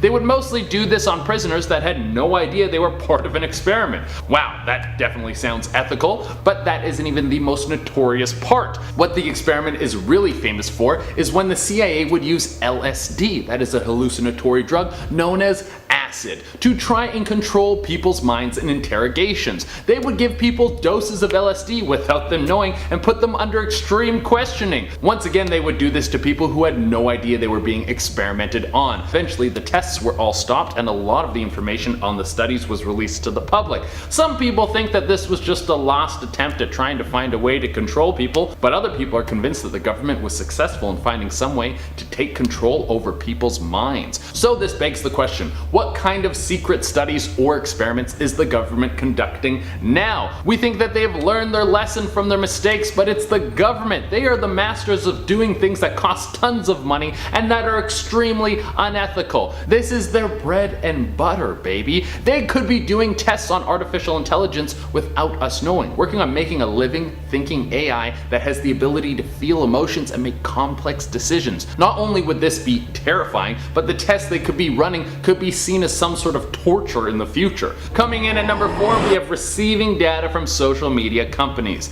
When it comes to data and information, we know that the government can't be trusted. They will find some way to get your stuff. It doesn't matter what your data is. Do you spend 2 hours a day looking at memes? The government wants to know about it. Do you have a habit of ordering McDonald's delivered right to your house even though you live 5 minutes away from the nearest Donnie's? The government wants to know about that too. Am I just sharing with you my bad tendencies that I should probably stop because they are holding me back? That could be a possibility too. But we already know that the NSA was looking at all your phone calls, all of your emails, and collecting all of your data back in 2013, and you think just because we caught them they were gonna stop? No way! Then Facebook got caught for selling data, and you don't think that other major companies aren't doing the same thing? Data is the most valuable thing on the planet right now, and there's no way that the government doesn't have their hands in the pot somewhere. That was the big problem with TikTok. It's Chinese owned, so America didn't want their data flying out to another country from the American people, but they are perfectly fine with it staying in the hands of the American people, probably because they're getting a piece of it. Coming at number 3, we have secret weapons, especially in America where the military funding is through the roof. Who knows what sort of technological advancements are happening behind closed doors? I don't think we will ever know what's going on until they want us to know. Places like Area 51 have stayed secret forever, and even when there was supposed to be a massive raid, which just turned out to be a bunch of people hanging out in the desert for a good laugh, none of the secrets have leaked out. Well, not none of them. There are some people who have claimed to work at Area 51 and have leaked some secrets. Most famously is Bob Lazar. If you follow the content I'm a part of, then you will for sure have heard me talk about Bob Lazar before. He is known as the man who worked at Area 51 and then started spilling the beans about what was going on there. There's a documentary about him on Netflix, and he has been on Rogan talking about some of the stuff that he worked on. Now, Bob has never claimed to work on any sort of weaponry. He says that all the stuff he worked on had to do with flight. He was working on a new type of spaceship that can move faster than anything we could comprehend. Basically, the way he described it is these secret spaceships use what's called a gravity reactor, which bends gravity around them that lets a ship move at an insane speed. It's a form of propulsion that was thought to be impossible, and he says that it's not only possible, but it uses something called element 115 to happen. This is the substance that is used in the gravity reactor. Even though Bob has never worked on anything to do with weaponry, he did mention that there was some sort of evidence of weaponry testing and design using element 115. What on earth could that look like? What does a gravity gun or gravity bomb do to a person or an entire city? Bob worked with the government in Area 51 back in the 80s, so who knows what kind of advancements they have made since then. The American government could be hiding a weapon that could have the destructive capabilities to take out an entire country or blow up the moon. Or if they could shoot nukes faster than the speed of light, there wouldn't be a lot of time to get shelter and protect your people if that gets fired at you. Well, let's hope we never have to experience something like that, because I don't want the world ending right now. There's also things like Project HARP, a system of radio towers in Alaska that apparently have the ability to control the weather and even cause things like powerful earthquakes. Imagine you could weaponize the weather, cause lightning and hail to decimate your enemy. It would be like they're in the movie Geostorm. You could make the terrain too cold to fight on, or make the weather too erratic for your enemy to grow crops to feed their troops. They would quickly be bending the knee to your godlike power. There's also rumors that Project HARP has the ability to send out a low frequency signal to a large area and cause an entire population to pass out. You could incapacitate an entire city. Alright, coming in at number 2, we have aliens. I mean, we were just talking about Area 51, so it only makes sense that we talk about aliens for a little bit. The government has known about aliens for a long time, and they just started telling us. They need to open the door and let us know all the things about these little green dudes walking around, because I want to become their friend and go on a crazy space adventure. Now, if you want to go really deep, you could say that aliens are running the government, and that is why they won't spill the beans. But that's not the vibe we're going for today. What I'm going to focus on is the fact that we know the government has been hiding the truth about aliens, because they recently declassified a lot of alien files and started showing us UFOs and the fact that they are real. They even released government footage of a UFO. There was a legit flying saucer caught on camera just floating around, and no one reacted at all. Mind you, the world was kind of on fire at that point with all the protests and coronavirus, but it's still crazy and no one cared. But here's what I'm thinking. There's no way that they told us everything. There's no way that the little bit of footage and documents that were shown to us was everything they have to offer.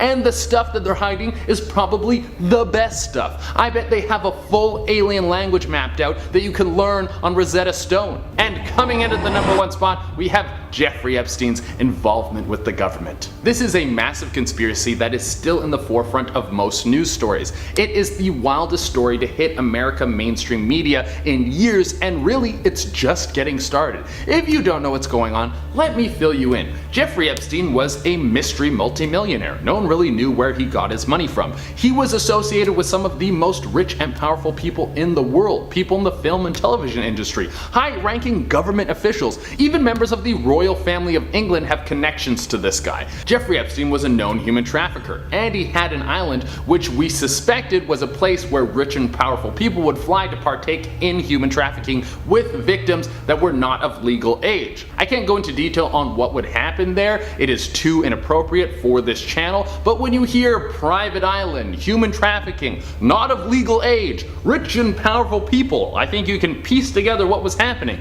And if you want things in more detail, just literally Google Jeffrey Epstein. Oh, and I forgot to mention that Jeffrey Epstein had a plane which was nicknamed the Lolita Express. That alone is extremely disturbing. When you start to go into the flight logs on this plane, you start to find a lot of wealthy people. Many of them were high-ranking government officials. People like Bill Clinton, Prince Andrew, Tom Pritzker, a member of one of the richest families in the United States, and former president of Colombia, Andres Pastrana. The list goes on and on. Then one day Jeffrey Epstein is arrested, and it looks like he's going to have to stand trial for all of his horrible offenses and spill the beans. But before he gets the chance, he mysteriously dies in jail. It seems very convenient that someone who could probably ruin so many rich and powerful people died out of nowhere. So the question is, how deep do the Epstein ties go into the government? And if you thought the story was over, oh, we are far away from the end. Epstein's right-hand woman, Ghislaine Maxwell, who was the person who would find many of these people to take to Epstein's island, is now under arrest and set to stand trial.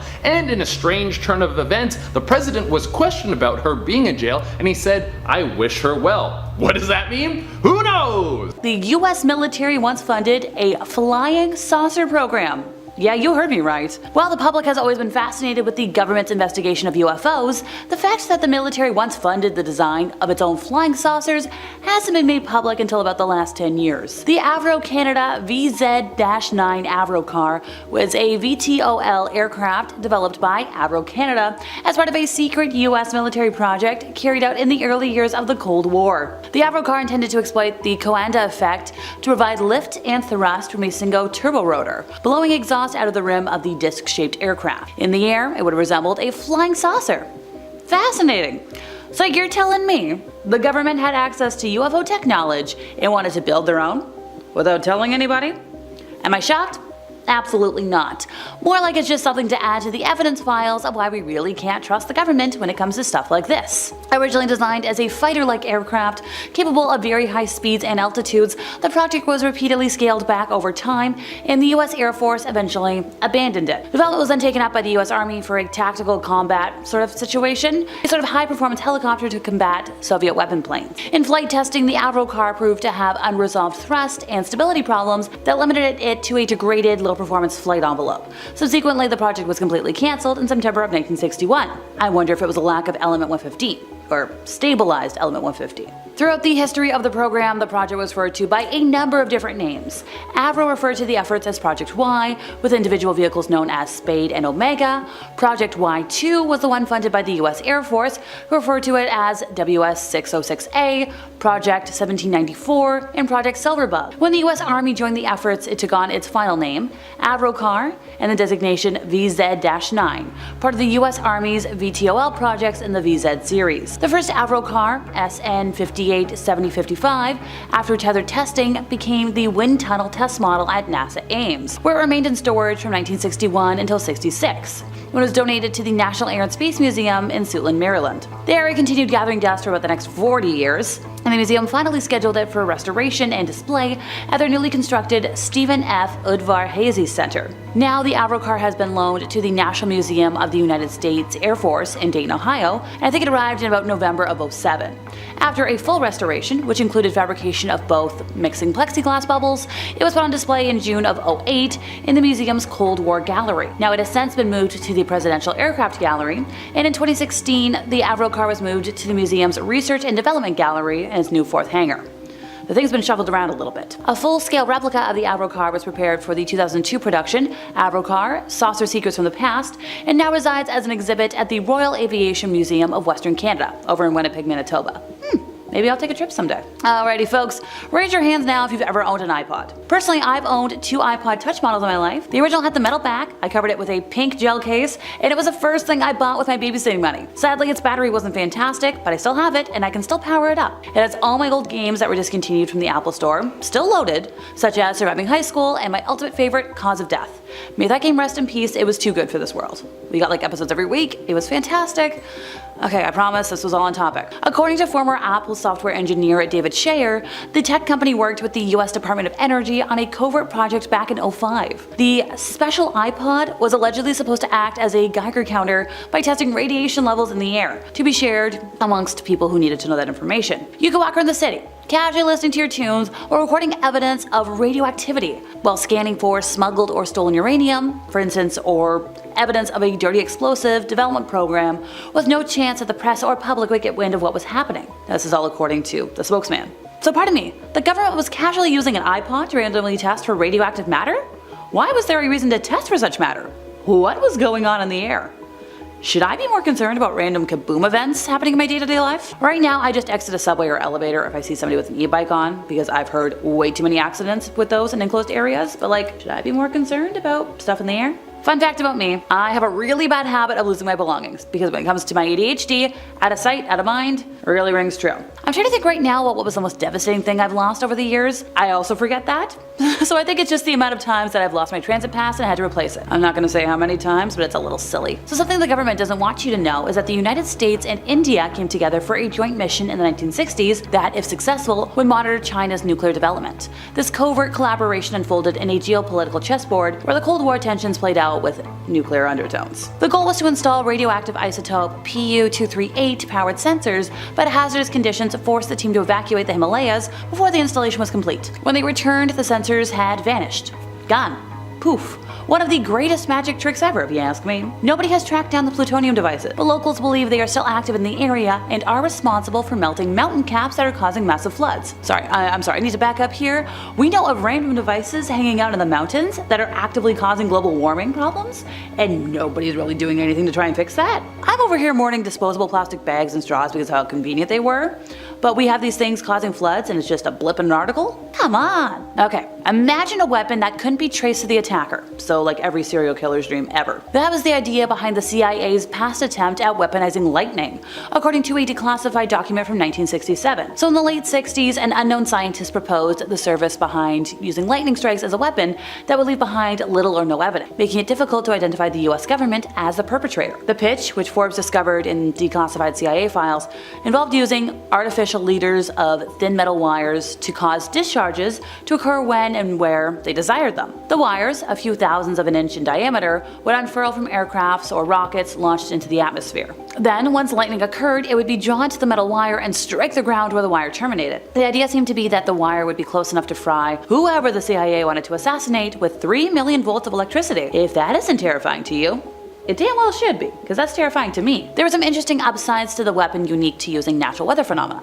For one, it was cheap, since lightning is practically free, and secondly, it left behind, there was no really traces. No casings, missile fuselages, other telltale signs of state-sponsored assassination.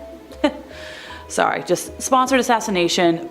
I'm thinking of all the different commercials. It makes me laugh. According to the Centers for Disease Control and Prevention, the chances of being struck by lightning are only 1 in 500,000, and an observer would likely believe the target was simply a victim of bad luck. Obviously, there's a couple of problems with using lightning as a weapon. The CIA could only use it during lightning storms, and the lightning attracting wire would have to stay close enough to the target to be lethal. Everything would need to line up just right for the assassination to take place. Pardon me, that is some comic book supervillain weaponry ideology right there. While the invention turned out to be functional, the agency never fulfilled the program.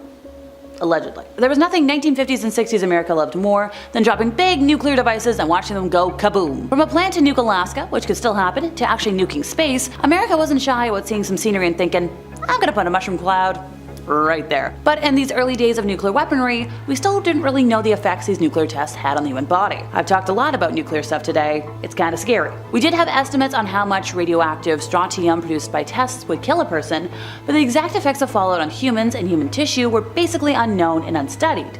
And what we did know about levels of strontium-90 worried scientists at the time.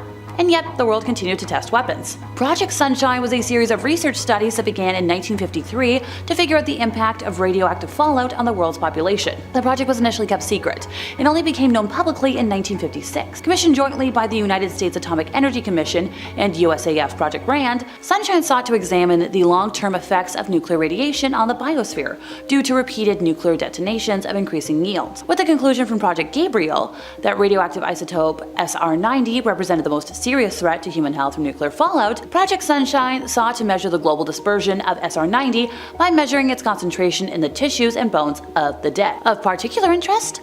Tissue from young folks, whose developing bones have the highest propensity to accumulate SR90, and ergo, the highest susceptibility to radiation damage. It was in this environment that scientists at the Sunshine Conference, ergo the influence on the name, a conference that looked at the long-term effect of atomic weapons, argued in favor of sampling strontium fallout in humans to determine whether potentially damaging levels of it were present in different populations. So in 1955, there was a meeting of the Atomic Energy Commission, which came up with some of the specifics of the testing and urged researchers to use their own contacts to discreetly, that's the key word here, get a hold of tissue and bone samples without disclosing the nature of the research being conducted. Also, no getting the permission of the deceased. Dr. Willard Libby said in the transcript of that meeting, which was only released to the public in 1995, that it was a matter of prime importance to get them, and particularly in the young age group. So, Human samples are of prime importance, and if anybody knows how to do a good job of body snatching, they will really be serving their country.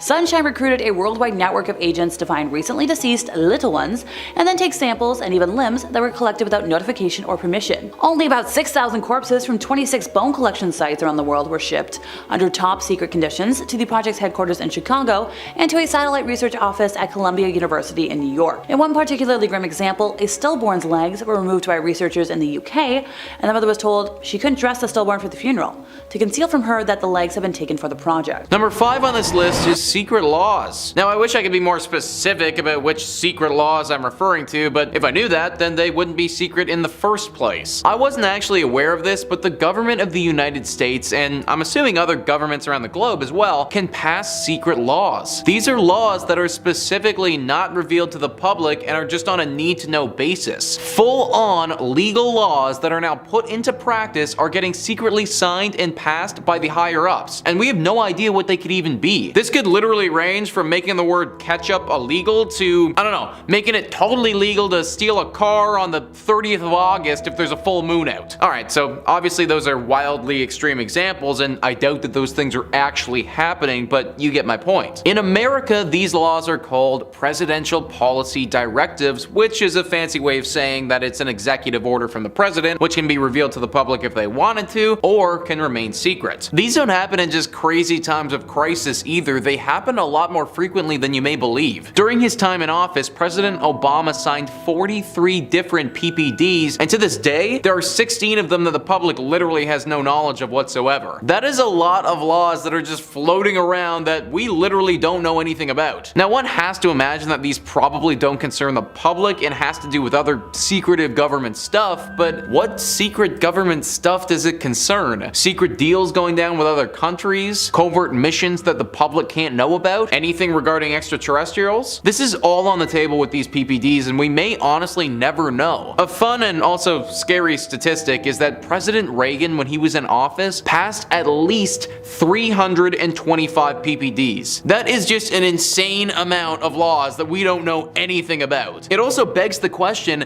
is this too much power for the president to have? Comment your thoughts down below about these things. Honestly curious to know what you guys think. Number 4 on this list is criminal hackers. One would think that hacking should be something that the government would excel at, that they would be pumping money into hacking programs to train people to become elite at that skill. This actually isn't the case though, and the FBI isn't as good as they'd like. This is why when something needs to be hacked or something needs to be protected from hacking, they enlist the help of criminal hackers. People who've been convicted of hacking related crimes and are now behind bars. This is a win for hackers because if they help the FBI, then they'll receive a lighter sentence. This also isn't the first time the American government has looked to criminals for support. How about Operation Paperclip? After the Second World War, the United States government reached out to German scientists and brought them in to help them build the atomic bomb. Now they're doing something similar with convicted criminals to help them with other things. Obviously, the government doesn't like to talk about this too much because enlisting criminals doesn't make the public feel too great, especially if you're the one who was targeted by said criminal. If I was the American government, or any government for that matter, I'd be taking some of that military funding of theirs and tossing it into hacking. It really does seem like the way of the future. Number 3 on this list is Churchill's secret UFOs. Winston Churchill is known for his overwhelming leadership of the British people during one of their most trying times, World War II. What he often isn't known for though, because he made sure that this never got out, was his deep fascination with UFOs. Files that weren't released until 2010 actually revealed that the British government under Winston Churchill were more than fascinated with the presence of UFOs and aliens in our universe. In fact, they had a task force that met weekly to discuss such things as how to contact or capture said UFOs. There are thousands and thousands of documents that were released detailing just an obscene amount of things in relation to aliens and UFOs from the British government. We now understand that this was a massive operation for the British government and Churchill, but at the time, nobody knew about it at all. This was because Churchill apparently didn't want to cause any panic for the people and kept all of this info completely under wraps. I find it interesting how invested they were in this alien and UFO narrative though. I think it's safe to assume that these days most governments are looking into extraterrestrial life, but Churchill had his people deep down the rabbit hole. This also kind of begs the question, well, is there still more to the story that we don't know about? I wouldn't be surprised if sometime from now more documents are revealed that potentially point to Churchill and the British government having some encounters with said extraterrestrials that we were never privy to. Number 2 on this list is lost plutonium. Okay, so this one is honestly just negligent. Charlotte Children details what happens by writing, the United States and India came together for a joint mission in the 1960s that, if successful, would monitor China's nuclear development. The goal was to install radioactive isotope Pu-238 powered sensors, but hazardous conditions forced the team to evacuate the Himalayas before the installation was complete. When they returned, the sensors had vanished. No one has tracked down the plutonium devices, but locals believe that they are still active in the area and are responsible for melting mountain caps that are causing massive floods. Alright, so just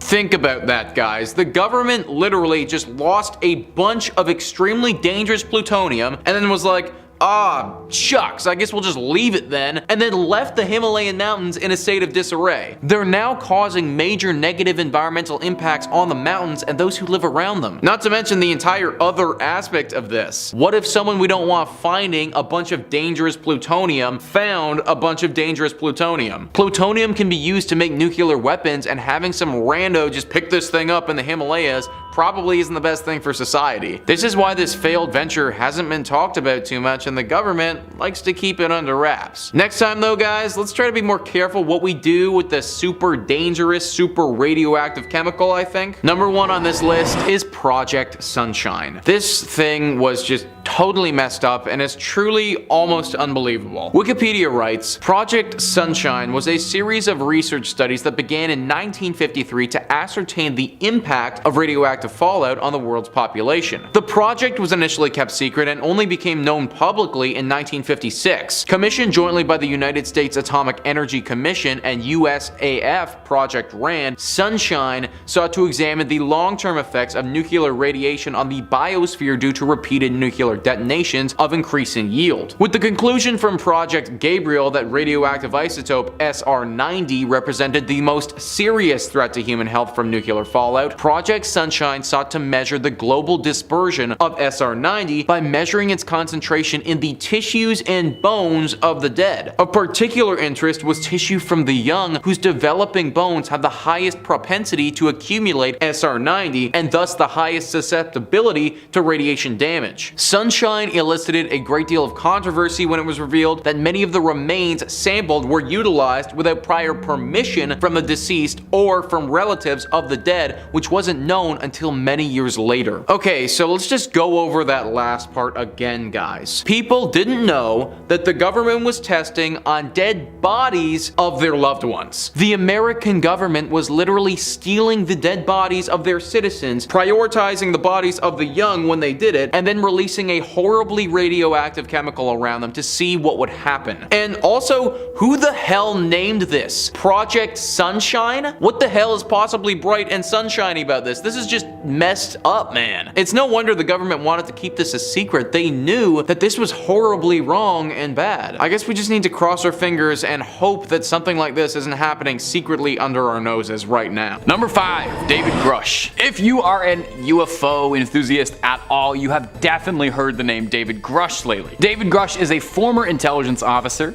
He's a US Air Force veteran with ties to UFO development and research, and he's been loudly blowing the whistle on possible UFO activity inside the US, boldly claiming that not only does the US have proof of extraterrestrial life, but that the US is storing alien crafts for their own purpose. Last week, Grush made headlines when he claimed that the US government concealed a non-human craft from Congress, and Grush is trying to make people aware of this story. He says they've got evidence of deceased agents and alien officers through crash site retrieval, explaining when you recover something that's landed or crashed, sometimes you encounter dead pilots, and believe it or not, it's true. Now, Grush claims that he never personally saw any non-human evidence himself, but knows enough people within the program to confide that it's real, saying he knew several intelligence officers involved in the crash site retrieval program. He added too that there is a decades-long competition with political adversaries to retrieve the materials from crash sites to reverse engineer the crafts for defense advantages. Now, it's an incredible claim, and if it's true, it'd be the biggest story of the century. It'd be this moment of truth. So is the truth finally coming out? Of course, Grush isn't the only person blowing the whistle lately, claiming that the US has impressive technology hidden away. An unnamed whistleblower claims that a UFO recovered by the US military is so advanced that its technology doesn't make sense at all, claiming this craft distorts space-time and that outside it's only about 30 meters wide, but inside is the size of a football stadium. Now, this story was relayed from the whistleblower to a lawyer, one Daniel Sheehan, who is a lawyer who specializes in aiding whistleblowers.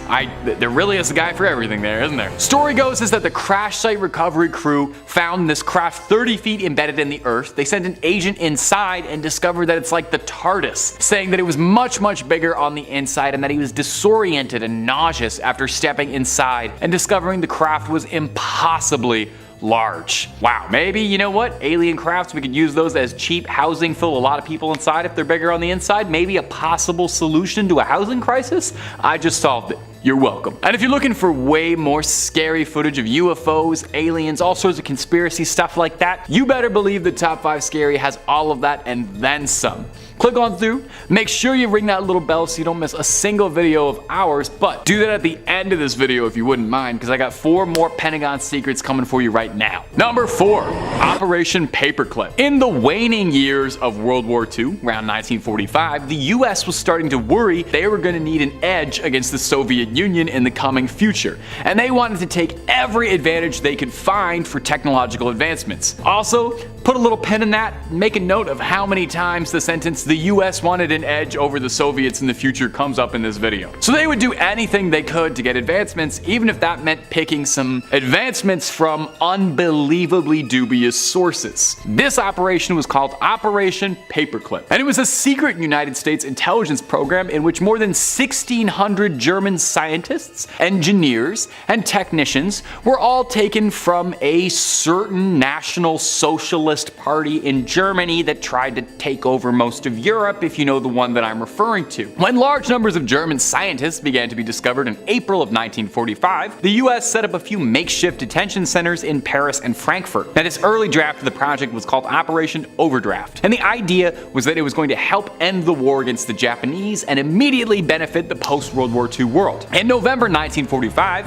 Overcast got renamed to Operation Paperclip in a reference to how officers would attach a paperclip to the folder of rocket scientists and experts that they wanted to export to America. Now, in its conception, the project's idea and goal was this fear that if America didn't take all these very morally gray scientists, someone else would have, fearing that they would flee to Argentina or Egypt, which had known to be sympathetic to members of that party. The Soviets actually had a very similar project to this, mirroring it, calling it Operation Osowiekim, occurring during 1946. Everybody wanted them. These scientists all blended into American life very well. They took to McDonald's, they got themselves cushy jobs at lofty positions, and a number of them went to NASA. A great deal of the advancements we have in rocket and spaceflight technology can be very, very directly traced back to members of this project. Isn't that fun? Think about how all-American it is to get to the moon. Number 3, the Denver Airport Secrets. Ooh. A group as secretive as the Illuminati needs an amazing hideout, right? You know, somewhere cool where you can pull the strings from behind the scenes, something like the Bat Cave, hidden in plain sight, but hidden enough from the public eye that no one would uncover them. Now, there have been several theories over the years as to where a cabal like this could be concealing themselves, but my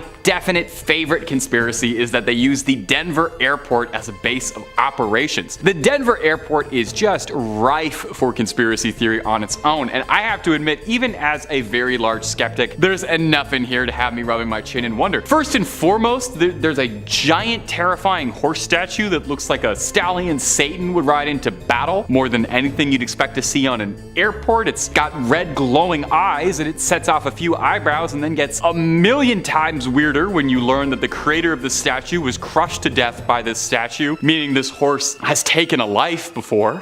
Now, sometimes a scary horse is just a scary horse, but it's what's inside the Denver airport that's got people so confused. The airport features maybe the strangest mural to ever grace a public building. It's a triptych of paintings depicting what seems to be an apocalypse. Soldiers in black and green gas masks are destroying the world with viruses and raising their swords to people and bringing out a new age. And look, even if you're not a tinfoil hat wearing conspiracist, even if you are the most rational person in the world, you have to admit these are strange artistic choices for an airport. We could do an entire video on the Denver airport and its secrets and mysteries, and we would still have room left over. I would love to do that, just putting that out into the world. Underneath the Denver airport, there runs a massive system of tunnels that's use are unknown. Why would an airport need these? I'm sure there's actually a pretty good reason for that, but there are some who theorize this is where the Illuminati meets, or where they transport sensitive cargo. You know, they put the Ark of the Covenant from the end of Indiana Jones through here. And finally, there's a seal on top of the Denver airport for a time capsule with Freemason symbols all over it, and a note indicating that one of the contributors to the construction was the New World Airport Commission, an organization that does not appear to exist. If all of this is setting off your blinking lights, it's understandable. There is a reason this building is so popular for countless conspiracy theories. But is it home to a secret shadow government? Only that horse knows, and I'm not getting near him to ask. Number 2, Project Mockingbird. A very popular conspiracy theory is that the government subliminally splices in messages in the media to influence people to get you to go see the latest live-action Disney remake. Well, what if I told you that might not be the craziest thing in the world, since the CIA tried pretty hard to do this? It was called Project Mockingbird, allegedly. A CIA program that aimed to influence and control media organizations and journalists for propaganda purposes. Allegedly. Project Mockingbird has never been officially proven, but come on. Do you really think that the CIA is going to admit they're going to be like, yeah, we were trying to influence the media and mind control you guys all secretly? Oops, sorry, you caught us. The project allegedly began in the 1950s, at a time when the US was in a race against the Soviets in just about everything, and they weren't going to let the Russians out-propaganda them. They were going to get good old apple pie American values subliminally messaged to you. Under Project Mockingbird, the CIA allegedly sought to recruit and cultivate relationships with journalists, publishers, and media organizations, and their objective was to shape the content, tone, and direction of news coverage, making sure that it aligned with the government's values perfectly. But again, like I said, allegedly, that's a total conspiracy, and definitely not something any government would ever do to you. It is definitely known that the CIA had relationships with certain journalists and media organizations. They used methods like providing information to certain journalists, favorable treatment to sympathetic journalists, and these interactions might not have been as blatant string pulling, but they could have influenced media coverage indirectly. But again, unclear what extent was real and what is being blown out of proportion. But you know, the idea that the government could be controlling the media is pretty horrifying. But if the US government wants to pay me to get some subliminal messaging into top 5 scary videos, just give me a DM, guys. I'm totally willing to be part of the propaganda machine. And number 1, Project Stargate. When you go through records of declassified CIA programs, the things you uncover are both unbelievably shocking, so much that it almost loops around to being mundane. The CIA has done so many insane real things that it makes conspiracies about the CIA seem kind of subdued. You know, you hear about the CIA trying to turn cats into listening devices. That sounds like a joke. That was real. Have you heard of Project Stargate? Well, let me enlighten you. It was a top secret CIA project that aimed to investigate the potential of psychic super soldiers to train US soldiers to be able to see things outside their mind or kill targets using their psychic abilities. They tried to do stranger things. They tried to make a little 11. The program was inspired by reports that the Soviet Union was conducting research in psychic phenomena. And wow, well, come on. You don't want to be the only secret intelligence agency on the block that doesn't have psychic super soldiers. You'll look ridiculous. So the CIA sought out individuals who had purported psychic abilities. These people were called remote viewers, and the trainers would conduct experiments where these remote viewers would make claims about targets in separate rooms, and then an analyst would analyze how accurate they were. This is a real thing the US government was funding. The CIA and Department of Defense were signing the checks on this program. They really believed in this until they didn't, because over time they noticed a concerning lack of results. The CIA eventually decided to defund the project and declassify the documents, where it became a subject of mass fascination, I think, from people finding out that at one point the government was using tax dollars to try and fund psychic super soldiers, and that's not the plot of an 80s like Paul Verhoeven movie. That's a real thing that happened. It was, however, the direct inspiration for the plot of The Men Who Stare at Goats, which is a super underrated kind of Coen Brothers-esque indie movie starring Ewan McGregor. Could not recommend that enough, but even that does not do justice for how crazy real CIA programs are. Look them up on your own time. Please do your homework after this video if I can get any message through you. Coming in at number 5, we have Area 51, a classic birthplace of conspiracies about aliens and UFOs. But do you know what actually goes on inside those highly secured walls? Located 120 miles northwest of Las Vegas, the base is a government-controlled piece of land. The ground space of Area 51 is so big that it's around the size of Connecticut. Surrounding the base, there is very little around it, far from modern living styles, and even lacks cell reception. And this is by design, as in 1954 the CIA was asked by the president to find a secret location and found what they were looking for here. Civilians are prohibited to enter the grounds of Area 51, with threats of a fine and imprisonment if civilians trespass or take photos of the building. In 2013, the CIA approved the release of declassified documents about the history of the site. This was the first time the US government acknowledged the existence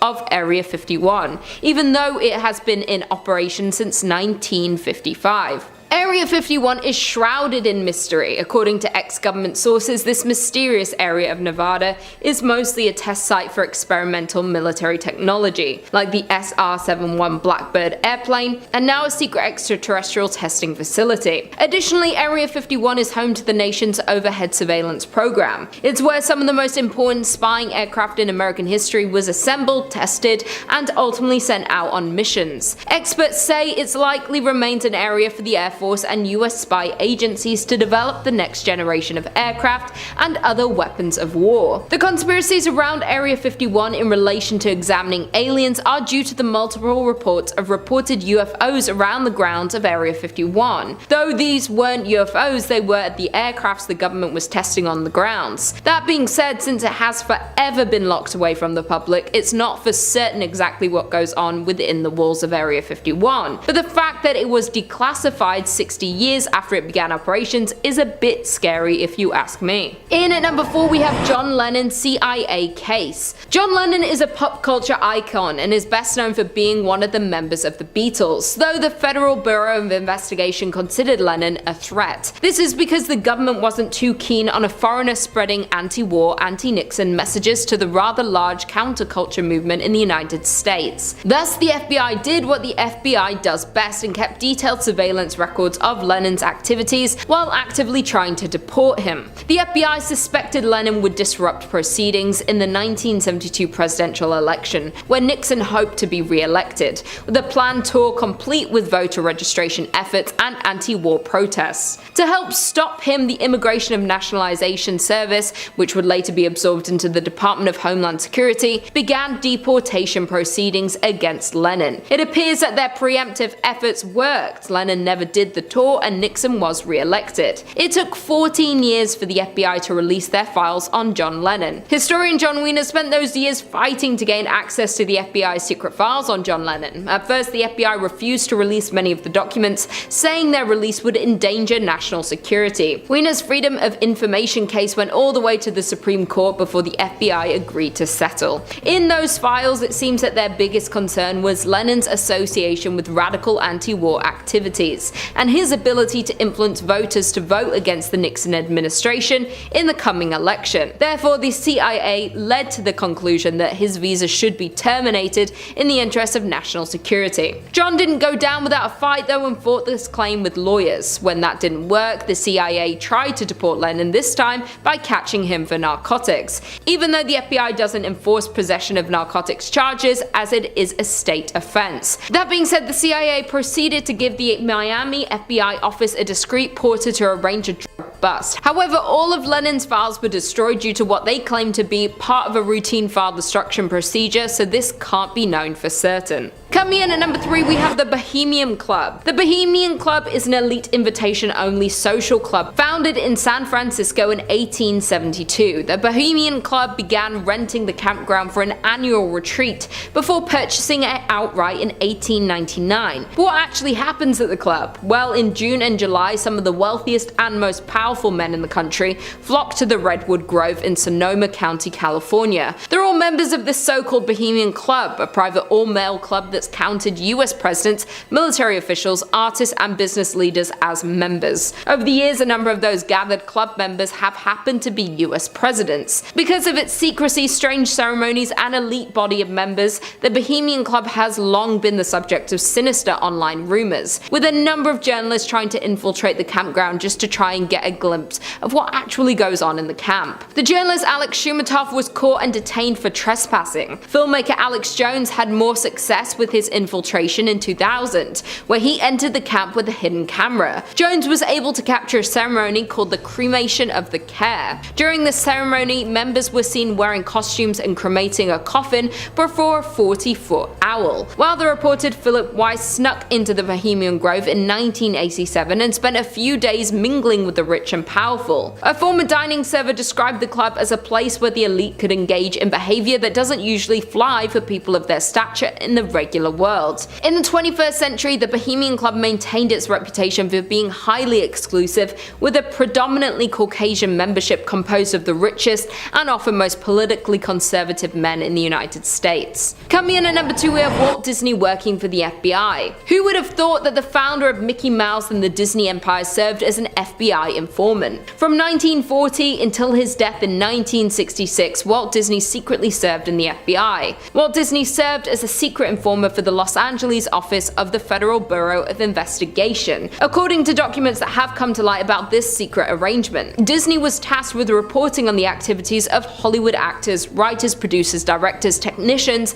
and union activists suspected of political subversion. At this time, communism was on the rise around the world, and American officials were concerned about these ideals spreading into society. The documents report that during a strike of animators at the Disney studio in 1941, Walt Disney publicly accused the strike leaders of communistic agitation. When Disney, whose right-wing leanings were well known, testified before the House of Committee on Un-American Activities in Washington, he named several of the animators who had led the strike as communists. In return for Disney's information, the director of the bureau allowed Disney to film in the FBI headquarters in Washington. For his part, Disney allowed the director access to Disney scripts and make changes in movies and episodes of the Mickey Mouse Club television show. Due to Disney providing the bureau with information and doing such a good job, he was named full special agent in charge contact in 1954. This title was given to those who were trusted informers that is able to provide transportation and equipment, as well as public relations services to the bureau. And finally, in at number 1, we have they investigated ESPs. The extrasensory perception, also known as ESP, is considered a sixth sense, including claimed reception of information not gained through the recognized physical senses but sensed with the mind. According to the FBI Vault, ESP is considered a perception of information about events beyond what may be discerned through the 5 physical senses or deduced from past experience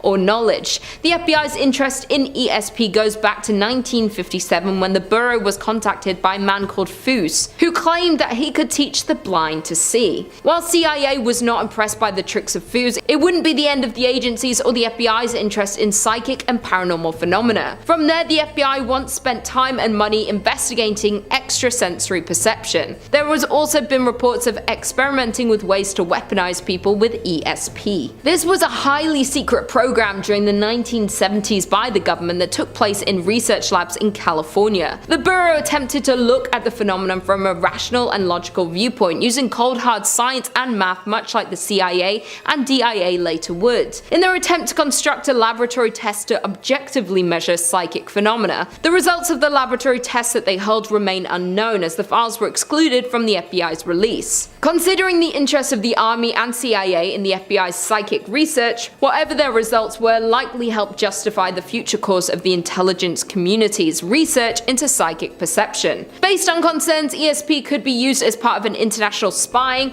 the FBI spent more than 3 years looking into the phenomenon before they concluded there was no scientific support for their concerns. At number 5 is Operation Eagle Claw. Operation Eagle Claw, an ambitious, covert mission in 1980, was launched with a noble aim: to rescue 53 Americans held in captivity by around 3,000 Iranian militants in the U.S. Embassy in Tehran, Iran. The captors' action was a protest against President Jimmy Carter's decision to let the oust Shah of Iran, Mohammad Reza Shah Pahlavi, enter the U.S. for medical treatment. After diplomatic efforts to resolve the hostage situation proved unsuccessful, Carter gave the green light for a combined military rescue mission. Unfortunately, the mission was plagued with difficulties. An unexpected dust storm caused a fatal collision between a transport helicopter and a C-130 aircraft. 2 other helicopters were unable to continue the flight, and a third broke down, reducing the helicopter count to 1 less than what was required for the mission. The operation had to be called off. According to an Air Force article, the unsuccessful mission was not just a loss of life, but also a humiliating setback for the U.S. The failure of Operation Eagle Claw had far-reached consequences on both the political and military fronts. See, the loss of life and equipment, including a C-130 aircraft, dealt a significant blow to the United States' morale and reputation. It further highlighted the challenges faced by Special Operation Forces in carrying out complex missions with limited resources. Moreover, the failed mission also led to increased tensions between the U.S. and Iran, further straining their already tense relationship. The Iranians saw the failed operation as a sign of weakness and continued to hold the American hostages for 444 days, causing further humiliation for the U.S. On the military front, Operation Eagle Claw highlighted the need for better coordination and communication among different branches for the armed forces during its joint operations. At number 4, we have Zuma. CBS reporter William Harwood points out on the morning of January 7, 2018, a classified SpaceX satellite codenamed Zuma, built by Northrop Grumman, crashed into the Indian Ocean soon after it was launched at Cape Canaveral, Florida, despite its rocket having operated normally, quote-unquote. Due to the classified status of the satellite, neither SpaceX nor Northrop Grumman representatives would divulge any information about the satellite's payload or the failure of the mission. President Gwynne Shotwell would say only that the launch had been conducted correctly and that the, quote, data reviewed indicated no design, operational, or other changes were needed, end quote. Quoting anonymous sources, the Wall Street Journal reported that the secret payload is believed to have plummeted back into the atmosphere because it didn't separate as planned from the upper stage of the rocket. Marco Langbroek, a veteran satellite tracker, added, quote, Zuma could have been put into the wrong orbit. The satellite suffered some sort of internal failure after reaching orbit, or Zuma failed to detach from the second stage, end quote. But the reporter also concluded, quote, the precise sequence of events with the Zuma mission may never be known. On January 17, 2018, SpaceX founder and CEO Elon Musk took to Twitter to confirm that the Falcon 9 rocket used for the Zuma mission had performed as expected. He stated that all the data indicated successful separation of the payload from the rocket's second stage. However, he also added that due to the classified nature of the mission, they could not comment on specific details. This incident sparked a lot of speculation and theories among the space community, with some suggesting that the failure was due to a malfunction in the satellite itself rather than the rocket. Others believe that the satellite may have been intentionally sabotaged or intercepted by another country's technology. Despite these speculations, SpaceX continued to carry out successful launches and operations through 2018 and beyond. In fact, the company has achieved several milestones since then, including sending astronauts to the International Space Station on their Crew Dragon spacecraft. This has solidified SpaceX's position as a leader in the space industry and has shown their capability to bounce back from setbacks. The Zuma incident serves as a reminder of the risks involved in space exploration and the importance of thorough testing and preparation. It also highlights the need for transparency and accountability, especially when it comes to government or classified missions.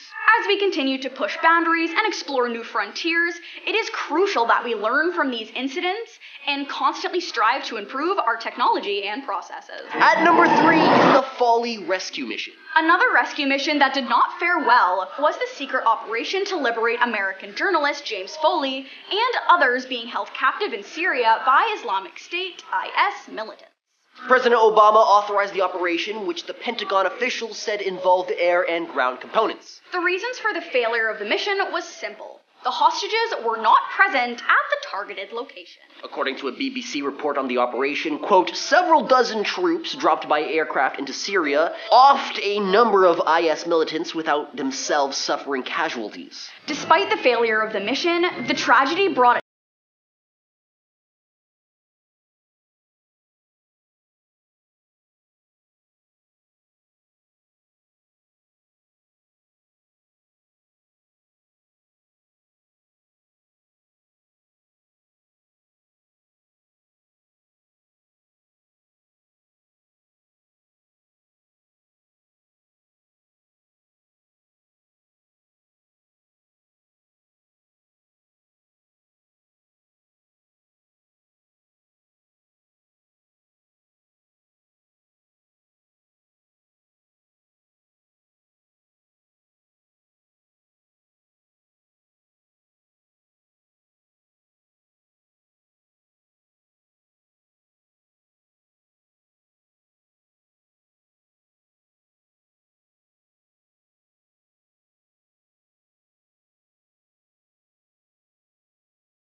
he knew he had uncovered a significant scandal. In response to the revelation, Senator Frank Church led a committee to investigate the allegations.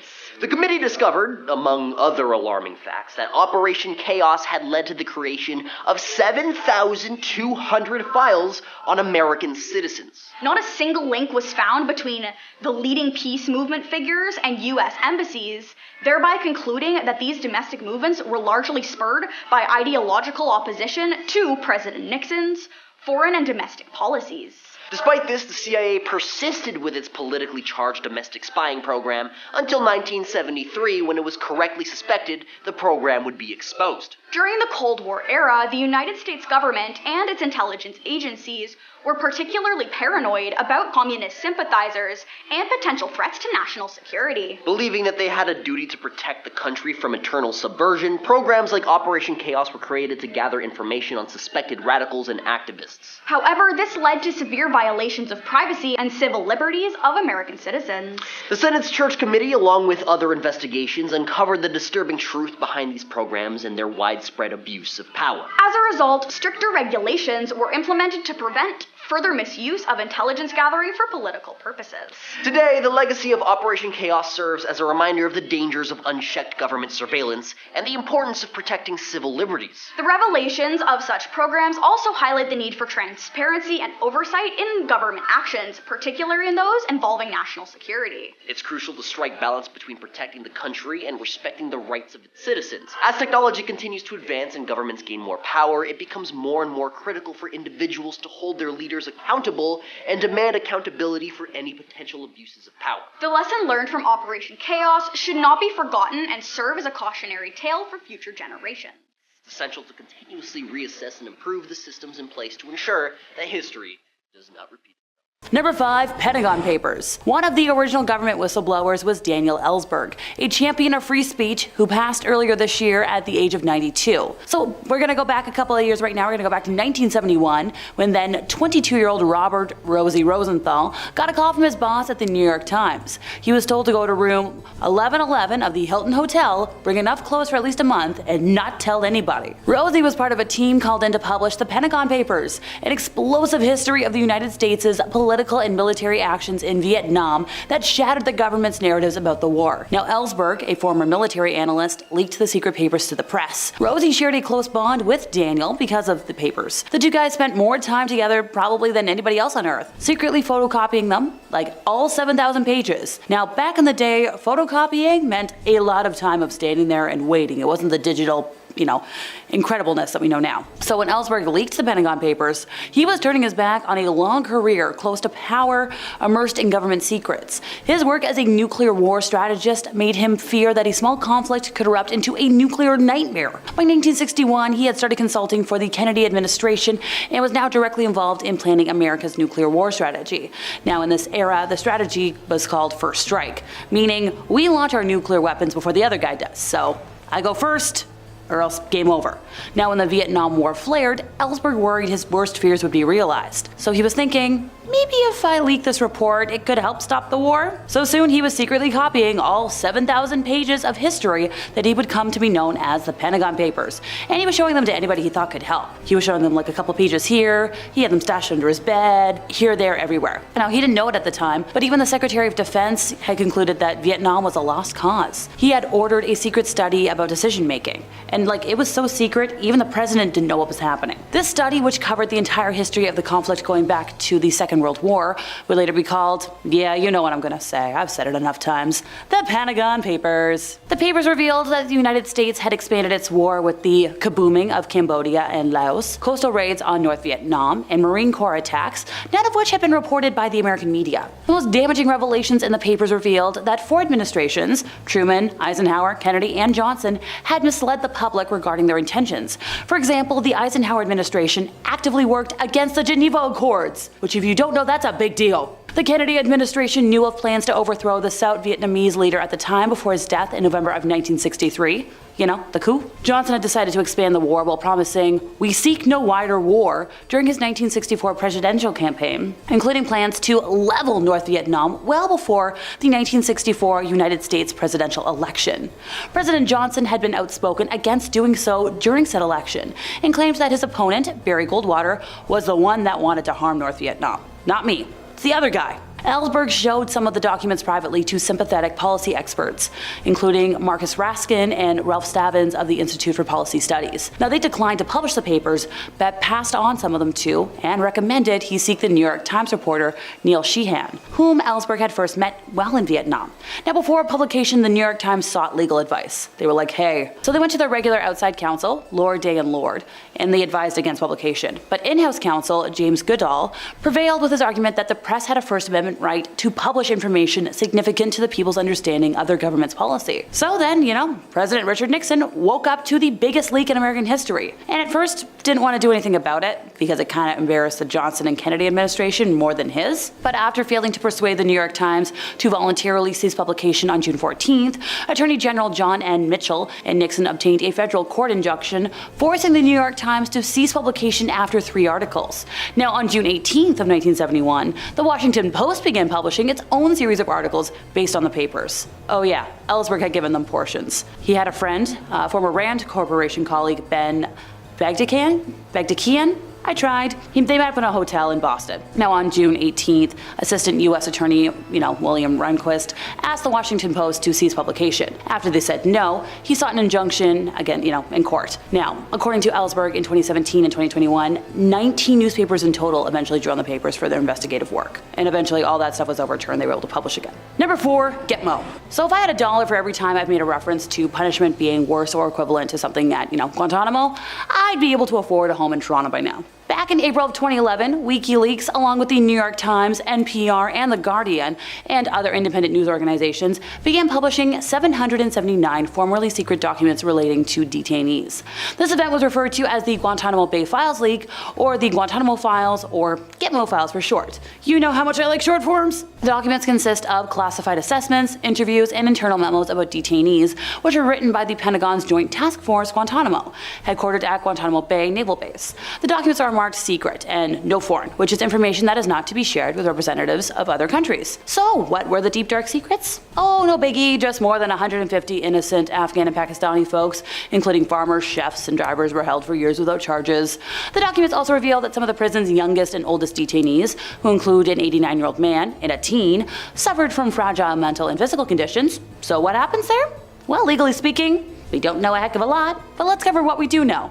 Thank you, WikiLeaks. Folks in charge at Gitmo are allowed to use what are officially called enhanced interrogation techniques, which is systematic punishment of detainees in ways that most of us consider unethical. The techniques included forced nudity, painful stress positions, sleep deprivation, hypothermia, and until 2003, waterboarding. I'm pretty sure they still use it unofficially, so let's break down how they do that and other icky torment stuff, because The prisoner would be bound to a declined board with their feet raised and the head slightly below the feet. Material is wrapped over their face and water is poured over them, asphyxiating the prisoner. To elaborate more on stress positions, is where prisoners are forced to stand, handcuffed, and with their feet shackled to an eye bolt in the floor or wall for more than 40 hours, which creates an intense amount of pressure on the legs, leading first to pain and then muscle failure. There's also abdomen strike, where a hard, open-handed slap is dealt to, your abs. Doctors consulted over the matter advised against using a punch, which could cause lasting internal damage, because apparently it's less than humane if you don't.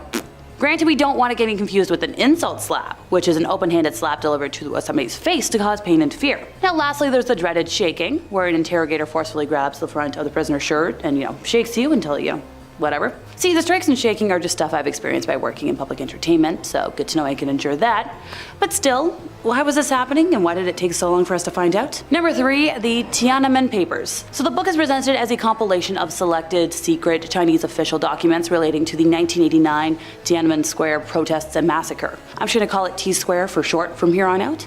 So the protests known in China as the June 4th incident were student-led demonstrations held in T-Square, Beijing, China, lasting from April 15th until June 4th of 1989. After weeks of unsuccessful attempts between the demonstrators and the Chinese government to find a peaceful resolution, the Chinese government declared martial law on the night of June 3rd and deployed troops to occupy the square in what is referred to as the T-Square Massacre. The documents in both books are said to have been made available by a Chinese compiler under the pseudonym Zhang Liang, whose identity is hidden to protect the individual from potential persecution. Now, the papers combined various government documents with editor's notes and footnotes to illustrate the situation within the Chinese Communist Party surrounding the time of the protests. The documents are arranged in chronological order from April to late June, and the book portrays a sense of factionalism and power struggle within the party, in which the reformist faction is headed by General Secretary Zhao Ziang, and the conservative faction by Premier Li Peng. Zhao appears to have a conciliatory attitude to the students' demands,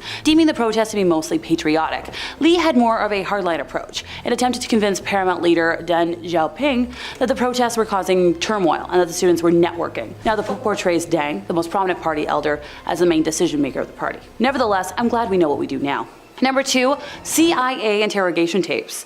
The CIA interrogation videotapes destruction occurred on November 9th of 2005. Now the videotapes were made by the United States Central Intelligence Agency, CIA, during interrogations of al-Qaeda suspects Abu Zubaydah and Abd al-Rahim al-Nashiri in 2002 at a CIA black site prison in Thailand.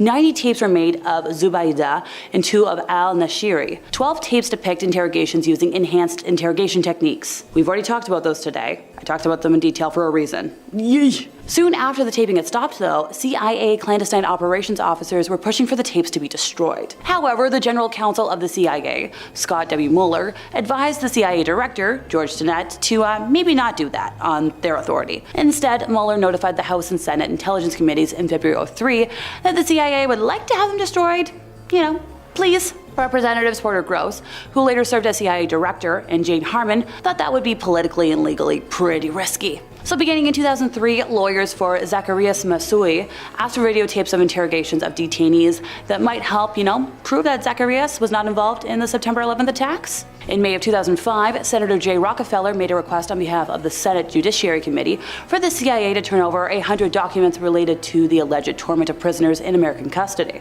In September, after Porter Gross was named as new director of the CIA, Rockefeller renewed his request. Both times he mentioned the videotapes, which undoubtedly sent a shiver through the agency. From May till November of 2005, Judge Leonie Brinkema was also pressuring the CIA to turn over any videotapes of detainee interrogations as evidence in said trial. On November 14th, the Department of Justice told the court that the CIA did not possess the videotapes that were requested. Days after the photographs from Abu Ghraib became public in May of 2004, the CIA tapes were discussed among CIA and White House lawyers.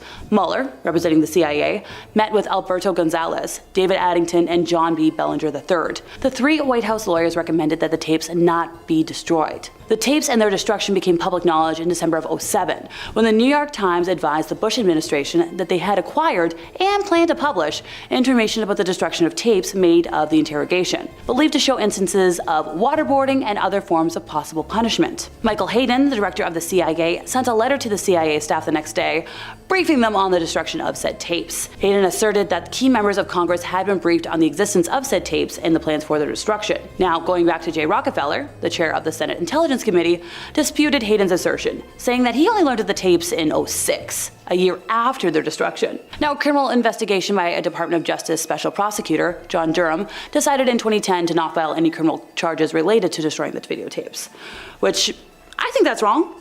Anybody else? Number 1, Snowden. In 2013, the leaks from Edward Snowden, an intelligence community insider, revealed insane details about the US government's actions in covertly surveying, millions of Americans. The surveillance program came in the wake of the 9/11 attacks, with government officials seeing a need to beef up security programs and surveillance operations to scope out potential criminal and, other really bad threats.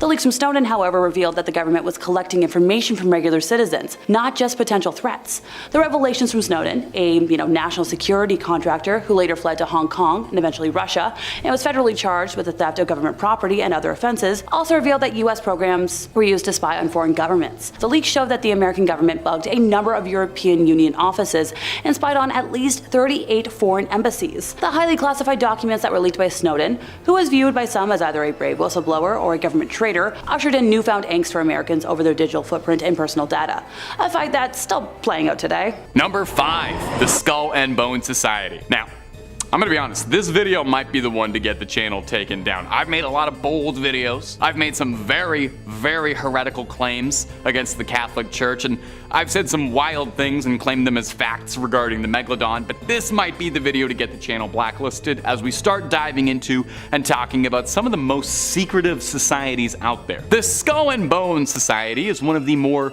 well-known secret societies, and yeah, I guess that's kind of an oxymoron. It's an undergraduate society at Yale University. Founded in 1832, it's renowned the world over for just how darn secretive it is, and its practice of strange rituals and its secret membership. Partly why it's so captivating to conspiracy theorists is its alumni are something to boast about. Many presidents have been members of the Skull and Bones Society, both Bush Sr. and Jr. Speculation runs rampant when it comes to the Skull and Bones, suggesting that powerful elites from within influence politics and finance. Now, membership, as one could expect, is very limited to a select few senior students at Yale who are chosen through mysterious ways, okay? You need to work on a lot more than just your GPA. I don't even know how to get in or what the criteria is, but it's not just anybody. These initiates are referred to as bonesmen. The society's rituals are kept to the utmost secrecy, even after their time in the society. After you leave, you can't go around telling everybody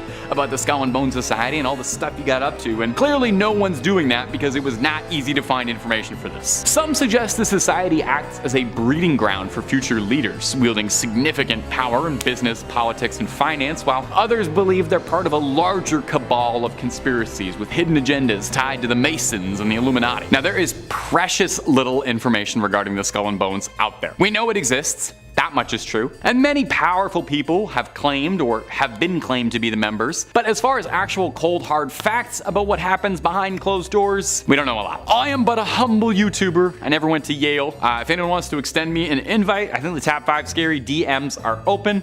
But for now, we know precious little about the infamous secret society. Now, we may not know a lot about the Skull and Bones, but we have lots of other secrets for you to unveil, from everything from Bigfoots, ghosts, conspiracies, ghouls, goblins, pretty much anything scary or freaky under the sun or above it, we've got a video or two on. So hit subscribe to Top 5 Scary. Please ring that little bitty bell so you don't miss a video. But do that at the end of this video so I can tell you about all these other secret societies, okay? Number 4, Freemasonry. Our next entry is the Freemasons, a group I am sure you've probably heard of before. The Freemasons are a fraternal organization that traces its origins back to the medieval guild of stonemasons. Makes sense? Now, while its early history is rooted in the craft of stone masonry, or blue-collar work, the modern-day Freemasons have evolved into a global fraternity that promotes brotherhood, personal development, philanthropy, and if you believe the stories, might secretly be running the world from behind the shadows. Freemasonry has long been associated with conspiracies, definitely because of its secretive nature, its symbols, and its historical prominence. The group actually does have slight ties to the founding of the Illuminati, with the group's order serving as inspiration for Adam Weishaupt's group, which we will talk about more about at the end of the video. Freemasons are sometimes spoken of like a synonym for the Illuminati, like they're interchangeable groups, with the belief that Freemasons are involved in clandestine activity. To the theorists, Freemasons control governments, banks,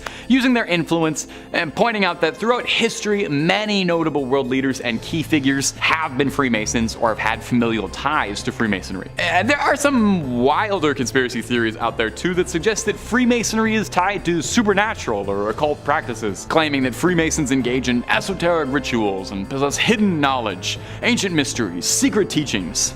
These beliefs make Freemasonry out to be a real secret kind of cult organization. Now, Freemasonry is real. Nobody's doubting that. Nobody's disproving that. The chances are actually pretty good that there's probably a Freemason lodge very close to where you live. The Freemasons boast brotherhood, fraternity, philanthropy, personal development, and they've got all these lovely things on their website, and I'm more than inclined to agree it really is just a place to hang out and rub elbows with other people, or is that all just a very convenient cover story to cover over the truth? Number 3, the Knights Templar. Now, perhaps you know this next group best as the villains of the Assassin's Creed franchise, or depending on your personal philosophies, the unspoken hero of the Assassin's Creed franchise, but that's another story. The Knights Templar were a medieval Christian military order formed in the 12th century to protect the pilgrims that were traveling to Jerusalem during the Crusades. Very, very quickly, the Templars grew in power, wealth, and influence, and this band of swordsmen quickly rose to establish a network all across Europe. Now, there have been a ton of conspiracies revolving around the Knights Templars over the years. I'm sure partly because the Knights Templars is a very cool sounding name. They also had a sudden and dramatic downfall. Didn't have anything to do with any order of hay-jumping assassins, but they did close their gates pretty quickly. In 1307, King Philip IV of France initiated a campaign against the Templars, accusing them of many heinous crimes, heresies, idolatry, corruption, secret ceremonies. Now, the order was officially disbanded after this, and many of its members were arrested, interrogated, and executed. And quick aside, the Templars really did do a lot of these things, and the Templars did unspeakable things during the Crusades, and it's not that far to say the Templars were a very, very, very malignant presence. One prominent conspiracy theory suggests that the Templars possessed hidden knowledges or relics, including the Holy Grail or Ark of the Covenant, believing these sacred artifacts bestowed them incredible power and influence. Some people also theorize that the Templars knew they were going to be disbanded, and they concealed these treasures to pass them on to other secret societies. This shows up very, very prominently in Assassin's Creed, where the Templar Order sort of splinters off into all these different little groups, but holds on to these pieces of Eden, these powerful relics that give them all these powers. But I gotta stop talking about Assassin's Creed. Another theory links the Templars to Freemasonry, suggesting that the Order's traditions, symbolism, and rituals were passed down and sort of given to the Freemasons, which is why the Freemasons, the Knights Templar, and the Illuminati are so connected in conspiracy circles. Some conspiracists propose that the Templars survived their dissolution and the disbandment was just a cover story, and they're still operating their clinking swords together, having secret meetings. They went underground, established new organizations, and now they're rebranding themselves. Some claiming that they played a role in shaping historical events such as the American Revolution or founding these modern banking systems, and eventually sort of snake their way into every other general controlling the world conspiracy theory. Yeah, big ol' pause. Number 2, the Hermetic Order of the Golden Dawn. Wow. Coming up next is going to be the Hermetic Order of the Golden Dawn, which was a mystical 19th century order emerging in England, and one of the best names for a secret society like ever. This sounds like the villains of a Final Fantasy game. The order was famous for its esoteric tradition and practice of magic. Yep, the order that sounds like it's a bunch of wizards did practice magic. The Golden Dawn sought to explore the spiritual and occult aspects of the world through their rituals and symbolism. Now, the order was founded by 3 key individuals. That's William Woodman, William Westcott, and Samuel Little McGregor Methers, who secretly resented the other 2 members for having alliterative W names, and he felt deeply left out. Over the years, the Golden Dawn would attract plenty of notable figures, including notorious occultist Aleister Crowley, who did also inspire one of the best Black Sabbath songs. Internally, the Golden Dawn experienced a manner of conflict. Disagreement over leaderships, initiation, and the true nature of the Order's teachings and mission were all things that caused strife. Some people later on have suggested these internal conflicts were planned to maintain control and secrecy over the organization. Imagine that. Your organization is so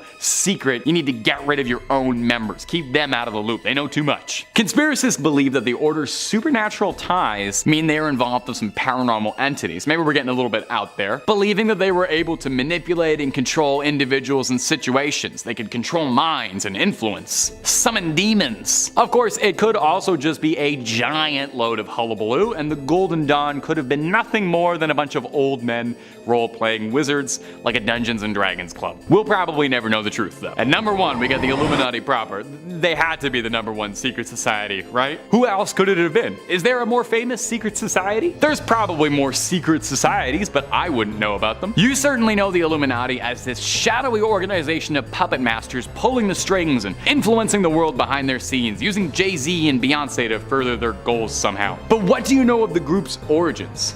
To separate the fact through the fiction, let me take you on a journey after a few minutes of Google searching. The infamously secretive Order's origins can actually be traced back kind of easy to a university professor named Adam Weishaupt in 1776. He taught natural law at a university in Bavaria and was orphaned at an early age. He was then raised by his erudite uncle, who fostered a love of knowledge in the boy. Adam loved knowledge and thought that consuming knowledge was life's greatest pursuit. He was very frustrated by countries and states that were dominated by religion, like his Catholic homeland of Bavaria. He was very anti-Catholic Church, a position that was not particularly looked upon with favor at the time. Now, Adam had envisioned a tight group of people who could challenge the church's stranglehold on information, and he saw a formal group in mind focused on illumination rather than suppression. There's definitely some irony in a group that's so famous now for secrecy and mystery that its original intention was to illuminate people. Initially, Weishaupt sought out the Order of Freemasons, believing that the Freemasons were exactly the men he was looking for, but he was denied entry. Frustrated, Adam chose to seek out his own people and dubbed his new group the Order of the Illuminati, but based his organization very strongly on the Freemasons. He borrowed their hierarchy, code names, clandestine dealings, a lot of their symbolism, and this is largely why people sort of mistake the 2 groups and correlate them together, lump them in with the same conspiracies. Adam did also pluck several Freemasons from lodges to come join, so undoubtedly there was crossover between both groups, but they're different things. Since then, pretty much every single conspiracy theory imaginable has been connected to the Illuminati.